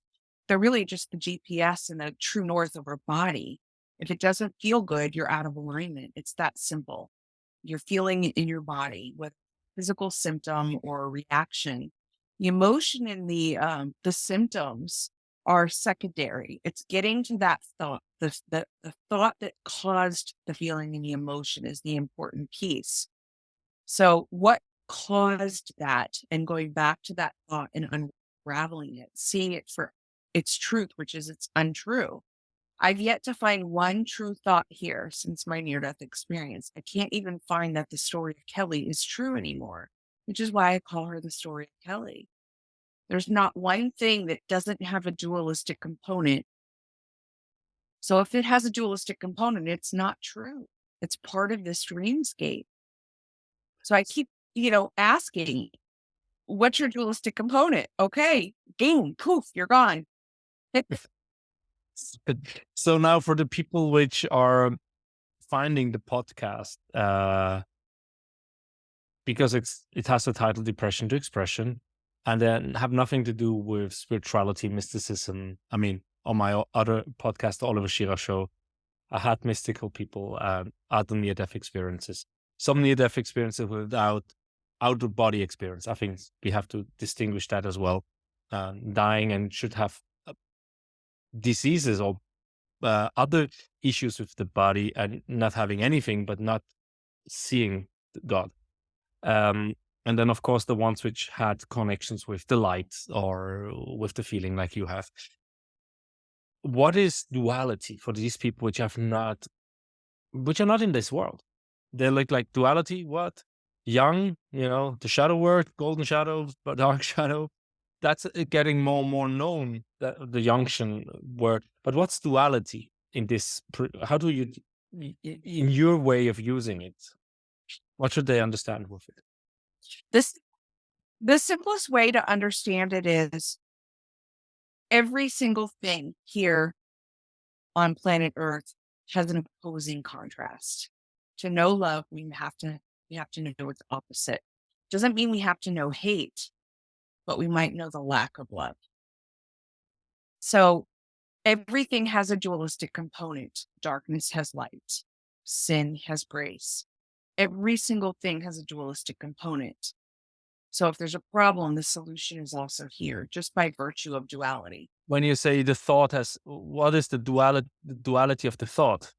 When you had like the emotions, how to look at that then? Yeah, so it's different with each thought. But let's use an example. Right now, I'm sitting here talking to you, and the thought is, my dog shouldn't be panting while I'm on a podcast. That's going to be annoying in the background. But the only time I suffer is when I argue with what's happening, right? So the dualistic component of that thought is absolutely he should be panting. And how do I know that? Because reality doesn't lie and he's panting. So I either suffer because he's panting, or I just go, panting is happening. And then panting subsides. The argument is only with the thought. It's not with what's happening. I'll use another example. I'm sitting here, I'm talking to you, and an asteroid falls out of the sky, lands in the center of my tiny home. It just happened. Now I can get up and throw a fit. I can get up and, be stressed and depressed, and all those things might happen for sure. But does that take the asteroid away? No, it's still sitting there. So am I fighting the asteroid, or am I fighting the thoughts that are fighting the asteroid? Absolutely, thoughts. So it's disengaging from the thing we think is causing the suffering. It's never the thing. It's never the thing. It's never the them. It's never the experience. It's never the other person. We can make it about them a million times, and we often do. But what I had to get to was recognizing that the only time I suffer, the story of Kelley, is when I believe my to unravel this. I don't need to be looking out there world news and all these things. I just need to look at the next thought that's getting ready to drop that might cause an emotion or a reaction. So it links back to, you said, how do we get to the feeling or the emotion? Start with the thought. How do you get to the thought? You just go back, you backtrack, and you find it and you say, okay, little love, what do you need me to hear from you today? I'm here. I'm tuned in. You raise this thought. Let's look at it. Is it true? I can't find a true thought. I've yet to find one. Okay, so by that you Does that basically answer the solve. question? Yeah, you definitely explained. I just try to understand. So when you go back and say, like, let's say asteroid in your garden, and you say, okay, I'm angry and irritated because there was this asteroid landing, and then you say, is this, you know, then the truth is the asteroid is there, but you cannot change anything, and by accepting that, it will dissolve the emotion. Is that kind of how I should understand it? Let the emotion come in. Let all of the feelings come in, because that's part of being human. But also recognize, after all the emotions come through, okay, we still have to deal with this. Let's call State Farm. Let's figure out what we need to do. Those things just need to happen. I can argue with every single one of them, or I can just, recognize life is sometimes messy. It will be. Nobody told us we're here for all joy. But if we're here for love, we have to know it's opposite. It's part of duality. It's part of the way this thing does itself. We Yeah. only suffer when we get stuck on either side of the teeter totter. It's those extremes, right? We're always reaching for that homeostasis. And if it's not a reaching for it, it's not a grasping. It's that willingness to rest at that pause between the cracks. Here's the thought, here's the emotion. Somewhere in between there is that crack. Somewhere in between, it jumped from the thought to the emotion. What was in between? The noticing. The thought went to an emotion. Ooh, I'm in the noticing now. Ooh, that's interesting. If I'm in the noticing of it, I can't be it, right? How can it be both? So I know Yeah. I'm going down a rabbit hole that might be a little bit too much for this particular podcast, but it really is in being okay with not being okay Yeah, and you letting it. cannot go. You cannot go too deep in this podcast. We can just say we can go deeper in another episode, right? So, and then we can grab the people which want to know more for another episode going deeper. But yeah, it's going back to be the observer of the observer, as Eckhart Tolle says, which is kind of like, what? When you read it the first time, like, but it makes all sense, and I do understand. I also had Dilmi. She had ego death, so she didn't have whatever. Everything turned out black, and but for her, to, for this to happen to her was basically to identify, as you said as well. She didn't do it after that, but it led her to go to this ego death. Like, she's born in India, and she said that was easy. Am I Indian? I don't remember where I was born, so it's easy. I'm Indian, right?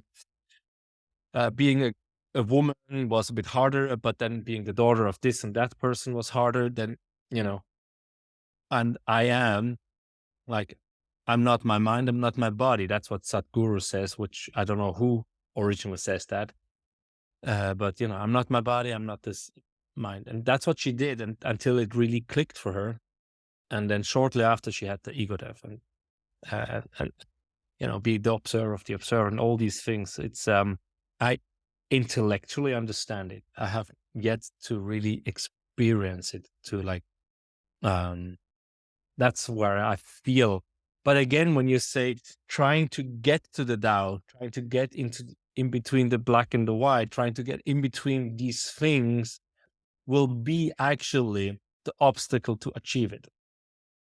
Absolutely. You don't want to rush to do something. You want to rush to be something. Let it do itself. This is an autonomous system. It's not about adding to it. It's about unraveling that which is blocking it. I love how Rumi says, our, our job is not to seek love. It is to find the ways and the blocks with which we've prevented ourselves from receiving it. Which then, thinking of this unraveling the blocks that block the receiving, goes back to the depression, right? And Right. Because depression comes from as a result of the believing of thoughts. Anxiety comes, right? It's the thought that's the seed.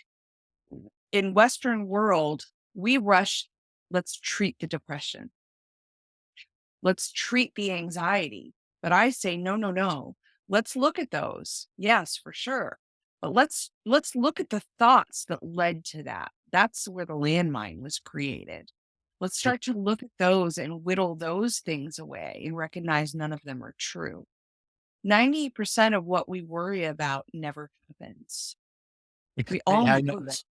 Yeah, it's like there's another exercise, right? To write down all the things that can go wrong in your mind or what worries you, and then really ask yourself, is this really possible? And then, like, yeah, but is it, what is the chance for it to happen? And then you realize it's like 0 point whatever percent chance. But the other thing, also, what I meant is with, that you cannot feel the love or not receive the love. Uh, at least for me, when I'm in this low end, there's no love. And Yeah. I definitely was a big part of destroying my marriage because I couldn't love.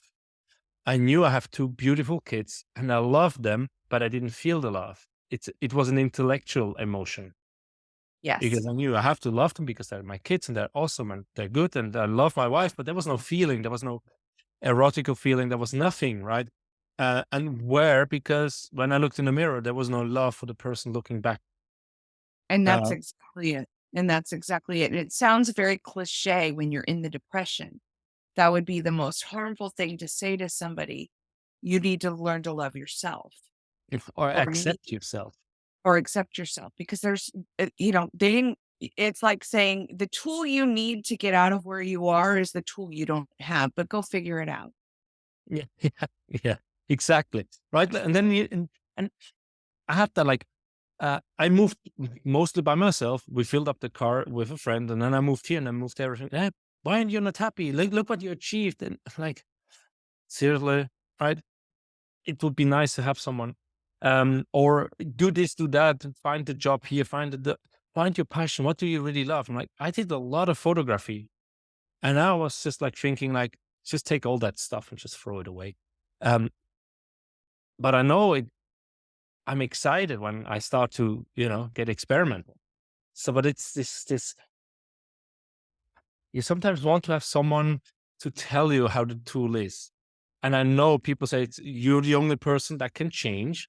But as you said, being there, just being there, is a very powerful tool. And Eckhart Tolle says the same, right? Just being present, just being there. And he thought he's a healer until he realized, from whatever his practice is, that his presence was Yes. the source of the self healing, because everyone heals itself. Even if you go to the doctor, even if you get chemotherapy, even if you Yeah. get a broken leg put together, in the end, if you do not accept what the doctor did to you, you will not heal because Correct. you don't believe in it. So, and that, Jody Spencer talks a lot about that. Yes. But that's why some people got a knee operation where they just got a scar, nothing else, and they had a better healing of their bad knee than the ones which really got the operation, because it was the thoughts itself, and they really believed they had like the most awesome operation. Well, And that's why the placebo works, right? That's why the doctors can give you the placebo medication and people think they're healed. is it really a plus, or is it actually showing to us, hey, you're the almighty yourself? But then again, when you have this mental disbalance, emotional mental Correct. disbalance, it's harder to see than the arm, but it still is the same. You have the power to get out of it. It's an intention. I mean, there's also people that were really highly depressed and just had the intention and it was gone. But that's a very powerful intention.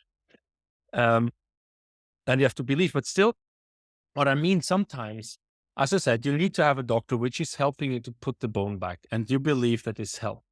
So emotionally or mentally or depression wise, I think if you get the right people with the right tools and you get the hand or the present, it helps you to move forward. But for some people, these steps are really, really tiny. And you only see the steps a year later. Yes. And when you're that depressed, you don't want to get the answer. Like it might be only in a year that you realize that you're 10% better, or 100% better. You don't want to hear that because you want to get better now. You had enough. At least that's how it was for me. Like I had enough of feeling like this depressed. I had enough of dragging everyone down. I had enough of people just like not calling or not inviting you or just leaving again. You just want to be better. You just want to be different. You just want to be like, I want to be the one. So how do we have any tips and tricks how to raise your vibration? How to raise, I mean, it sounds a cliche again, vibration, but honestly, the longer I'm in this world, I have a hard time, even as an engineer, to think of anything else because it feels like the heart gets warm and everything vibrates. So vibration for me just sounds like the right thing. You're just lighter as well, right? Like if when you're depressed, you feel heavy. And when Right. you I mean, we are vibrational beings. Take the woo-woo out of this. Take the whole spiritual piece out of this. Let's talk scientifically. We are a vibrational energy. Whether you're scientifically or spiritually inclined, we can all agree to that. We are atoms and molecules that move. The scientists have factored this out. So if that's the case, which it is, we are moving continuously. We are not stepped. Okay, so what does that mean? We are adaptable. We are able to change in an instant. Ooh, okay, now that gets a little powerful. Okay, now I'm starting to understand some things. So even though the way of it has been depression, that means there is enough momentum energetically for it not to be the way of it. Okay, so far we're all aligned, right? We can agree to this. How do you get from point A to point B? I found the simplest method. Well, there's two that I recommend. One is starting to observe as the third party, as I mentioned. Stop identifying with this character for a little bit. Just even if you just do it 10 minutes a day where you step out and you look at a tree and you say, what is seeing that tree? What is seeing that mean? What is feeling this feeling? That's the first thing. That doesn't feel like it's a lot of momentum, but trust me, it starts to open that gap.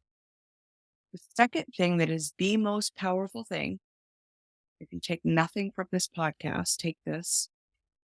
We have become amazing at working on our conscious understandings, the stuff up here. So we do really good reading and research and understanding about our depression and our anxiety. We might see a doctor. We might get all the things lined up, but we don't do anything with this back part of our brain. And neither do Western doctors. Starting to get there. The back part of the brain is actually the most important part, the subconscious. It is where everything is stored. It is the past, the present, and the future. It is the connection to all that makes this avatar, this vessel, this human thing tick. Yet we've never been taught how to deal with that subconscious brain. So this is what I will tell you. Think of your brain like a computer, because it is. Think of your thoughts like programs, because they are. And start to recognize they're not your programs. They're not. It's why you can say to somebody, I had this thought, and they say, I had the same thought. Part of global consciousness. not your thought. Okay, so you've got this computer, you've got these thoughts running programs that aren't yours. The program that's running is that you are a depressed person. Okay. I- But yet you've done all this work. You've been seeing the counselors, you've been on medication, you've been doing really good things. So there is some movement, there is some momentum. You feel some progress. How do you build on that? The subconscious work. Subliminal unraveling is the most powerful thing I will ever recommend, and it's what I use with my clients. It is the thing that goes in when you are the most willing in your sleep time, and it removes the old cookies and cache from the computer. So you've done all this amazing work and it's gone into that recycle bin, just like with your technology. I deleted it. It's gone. FBI will tell you, no, it's not. Give me your phone. I'll show you where it is. Brain is the same way. Your brain says, oh, you deleted that depression file. Well, we've got it right back here. It's in your cookies and your cache. And the next time you have a post-traumatic stress situation, we know where to go grab it and we run the program. So what Okay. do we do about that? We delete the files. So subconscious subliminal work is the most powerful work you can do. There are two that I love. I don't pay them. I'm not attributed to them. I've never met them. But two that are free that I love that have channels out there that you can access right now after listening to this podcast are Michael Seeley, Sealey, and Kelly Howell, Howell. Both of them have amazing channels. Most of it is free. Some of their content's on Apple and on Spotify and stuff, and you can purchase them. The only reason I recommend you purchase them is because then you can put it on your iPhone and have it loop through the night versus having it on YouTube where you fall asleep and the next podcast pops on and you scare yourself. I love both of them. I recommend both of them to my clients. I will intentionally pick a program that I think is good for them and tell them to stick with it for 30 subsequent nights. You will first be annoyed by it. Your restless mind, I call it the wild stallion, will go nuts. Stay with it. Your mind will talk through it. Stay with it. You'll fall asleep. Stay with it. It doesn't matter. The subconscious gets what it needs. You're being taken on this beautiful journey down a waterfall or something, but in the background, there's these Yes. subliminal messages that are deleting all the cookies in the cache that's in your subconscious mind. So what happens is you walk into that Wells Fargo bank and the teller that always rubs you the wrong way comes up and the pain body, as Eckhart Tolle calls it, goes to feel the pain of dealing with that person, but the emotion isn't there anymore. It's the weirdest feeling. It's like you go to feel it and it's not there. And you're like, holy heck, that lady used to trigger me. And now all I can do is smile at her. Why? It was never your stuff. It sat back here in the recycle bin saying, I'm ready to be taken out. The rubbish is right there. So subliminal subconscious healing work is the most powerful work you can do, but it has to go hand in hand with the other work. You can't do one without the other, which is why they say, stick with this for 30 nights. The channels have tons of fun ones. You're going to go on and you're going to be like, oh, I want to go listen to the love one and the wealth one. And they're all great, guys. Stick with one for 30 nights. Let it do its powerful thing and then switch to another one. I love Michael Seeley has one called Letting Go of Negative Attachments. That's one of my favorites. It's one of his longest ones. I think it's over an hour. I have purchased a Bluetooth headset, even though I have Apple AirPods, because it lays flat on your ears and I fall asleep and I will roll over and sleep without any problem and let it just repeat all night long. You wake up in the next day, you go to greet those feelings, and they're just not there. It's powerful.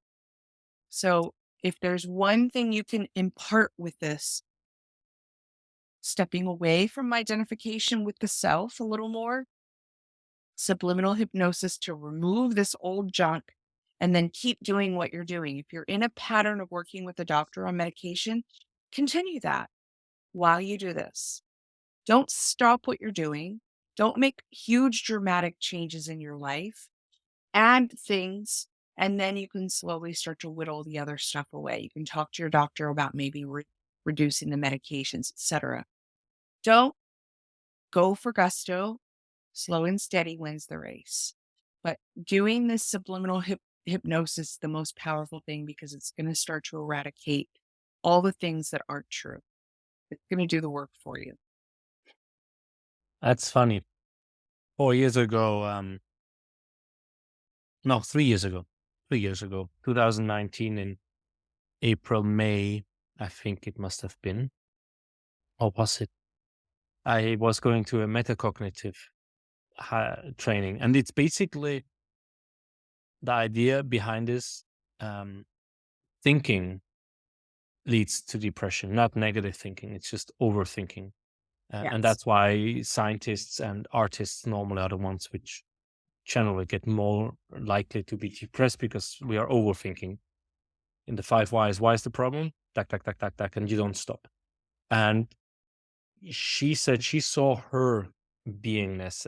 I tried to get her to talk about it afterwards. Since she told me there, she's not going there anymore. But she said, just for me, when she just saw all these layers and layers and layers of like metal plates of protection I build up. Yes. Yes. And then she said, you need to go back to your little boy. She has the feeling of 4 or 5 years old. And in a matters of 2 or 3 weeks, I had 3 people saying the same. They looked at me like, there's like a 4 or 5 year old which is really hurt. I'm like, that's weird in a very short period. And she said exactly what you said. Let's look for hypnosis in a child. Michael Seeley was popping up. That was in 2019, but I never did a whole nighter. I never did that. I mean, there's other ones talking about Bob Proctor, like Bob Proctor, listening to 30 days of one of his things, and it changed his life, being super rich now and relieving all these blocks he had before. Buying a sleep pillow, which has sleeping headset, which is in a pillow somehow. That's what he recommends instead of the headset. But I've never done that. I did a 30-day with, I think it was Mr. Howell or whatever it was, a 30-day where I just went to bed, I listened to it, and it just stopped after. But it was only a 30-minute or so. And a lot of times I just woke up when he said, and now you can go to sleep. So I heard it until to a certain point, and then I was gone. Like almost every day at the same spot, and at the same spot, I was aware again. It's But I really never did. powerful. Yeah. Yeah. So I probably should think of, I don't have headsets which I can wear at night like that. But when I get the money, I probably think of, it is the last 3 years I've been thinking of this hypnosis stuff, but I never did an all-nighter. And not for 30 days. I did 30 days just for falling asleep. Well, it works with the hemisync. So basically, it works with the left and the right binaural tracts of the brain. So you want to wear a headset that has the left and the right earbuds so that it does that. You don't need to have, the sleep headset to start this. You can start it with regular earbuds. That's fine. This is just for a comfort factor because I tend to fall asleep and roll over and it doesn't feel nice on the ears, but you can actually lay down for 30 minutes and do this. Just don't ever do it while you're driving. Both No. stations, you do have daylight hypnosis that you can listen to while you're working too. Because again, it's just subliminal sounds in the back embedded in music. You don't know what's happening because if you knew what they were, ego would try to block it. That's the whole reason for it being subliminal. The government's been using this on us for years, you guys, in commercials and whatnot. We just didn't know it, but now you're choosing it. You're choosing to reach for it because it's a wellness routine that, um, again, we've been taught to clear the conscious part of the mind, but nobody ever told us how to empty that back back drive, the cookies in the cache of your computer, and that's the most important part. Because again, when you go through a trauma, think of being a small child burning your finger. The first time you burn your finger, you say, ow, and you pull your hand back. Well, here you are as an adult. When I say, what does it feel like to burn your finger? All of us can relate to that. You can almost feel it. You can remember the first time it happened, but it's not happening to you right now. Just like saying, taste a lemon. Try not to taste a lemon when I say that. The mind is a powerful tool. It immediately goes to the feeling and the sensation. It bypasses the thought. What this does is it deletes all those cookies and cache so it doesn't rush to the emotion. It lets you see the thought clearer. Does that make sense? Yeah. I guess we're also already a month in the in the quarter of introspection, at least in the northern hemisphere. So probably until Christmas time, until the 21st to 23rd of December is the time to introspect. So probably that could be a good time actually to clear those caches, Yeah. or yeah, I'm used to say cache um, instead of case. Yeah, but I'm Swiss, so my English is influenced by all kind of English languages. I said cache too. It's the cache. It's the cookies in the cache that need to be deleted. And Yeah, it's up yeah. to us to do it. But you actually already answered a few questions I have for the end. Like you have like two, like not podcasts, but YouTubers, Spotifyers, you recommend. There's one more question because we have been talking a lot, right? So let's see how we're gonna split, if we're gonna split it up in shorter episodes and bring it like that, or bring one big one out and then split it up in smaller pieces afterwards. Who knows? But the one question to end it, um, what's the opposite of depression? Love, Love. And love, self love. Depression is just a need for deep rest. And what's the most loving thing you can do for yourself? Give it deep rest. deep rest. Yeah. It's a new way to look at depression. Depression is just a calling you home for deep rest. So instead of thinking of it as a bad thing, I'm depressed today, I would rather hear you say, my body's asking for deep rest. I'm going to go put my headset on and listen to my cookies and cache clearer. I'm going to gift myself this time.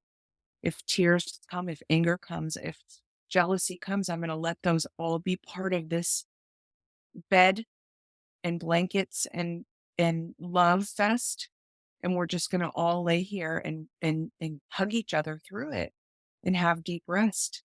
And then we'll go to the beach. Yeah, Yeah, that's love is love is it. I didn't expect that. It's beautiful. Deep rest. But it's true when you're depressed, like not chronically. I mean, we probably also have to differentiate. You were chronically depressed. I've been chronically depressed.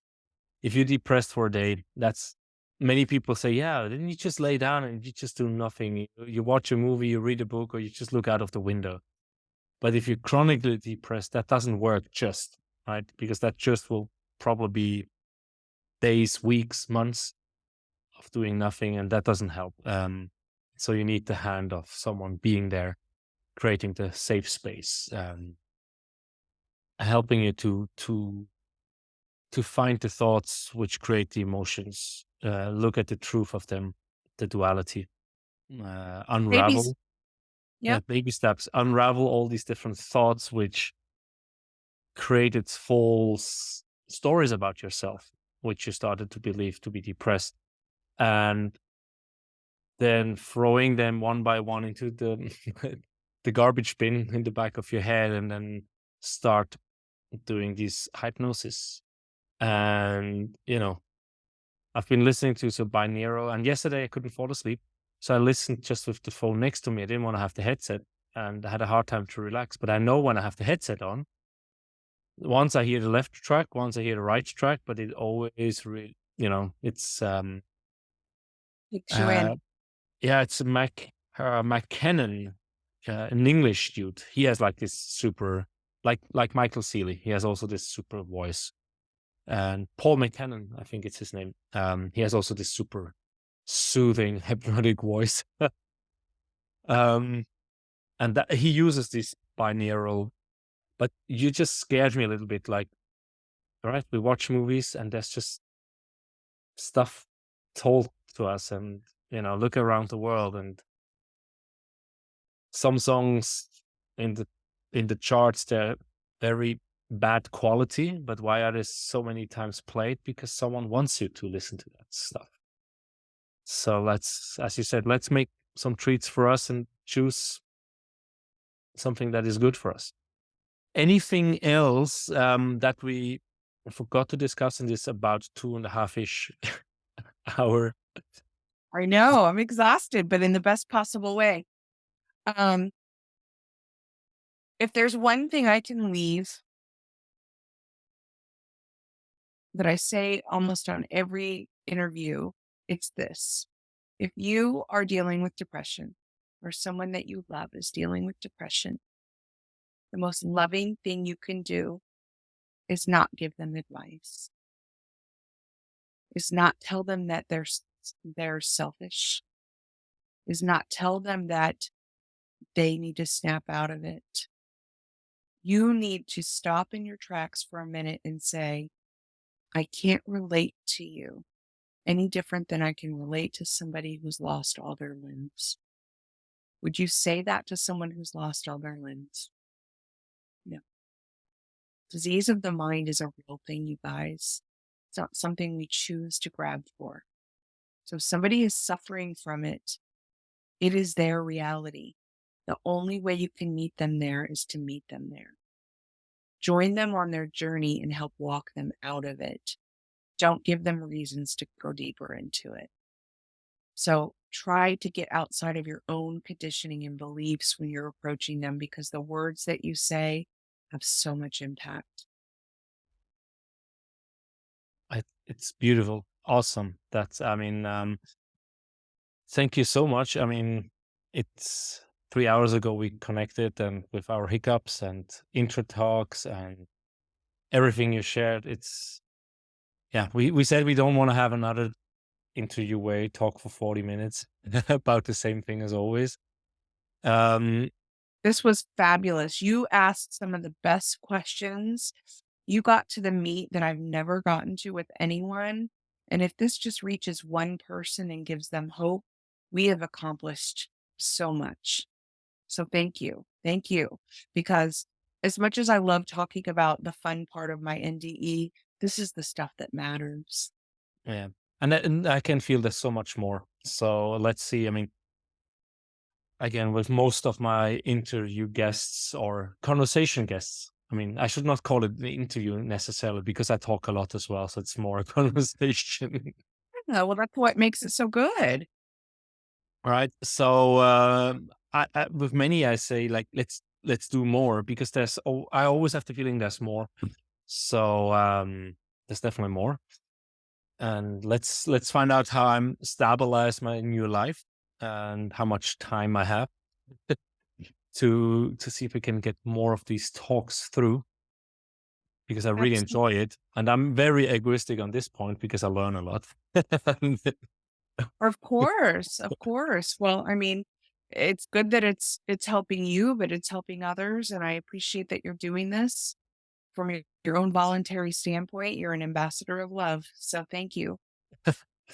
Yeah, and that coming from right from the depression, like where you don't love yourself, but that's what we want to do, right? I mean, it's share love and joy. Where can people reach out to you? I'll give you my details and you can throw them in the description, but I'm nurtureyoursoul.net is my website. And then my YouTube channel is just Nurture Your Soul. And there's hundreds of videos out there for the last, 14 years of videos, all the way back to my first NDE, everything I've learned, everything I've talked about today. I've gone into guided meditations. Anything you could want is out there for free. Awesome. And with that, I say thank you for today. And thank you, listeners, that you made it that far. And see you with the next episode. Very good. Well, what you're doing is powerful, so keep doing it. Thank you. Namaste. Namaste. Thank you.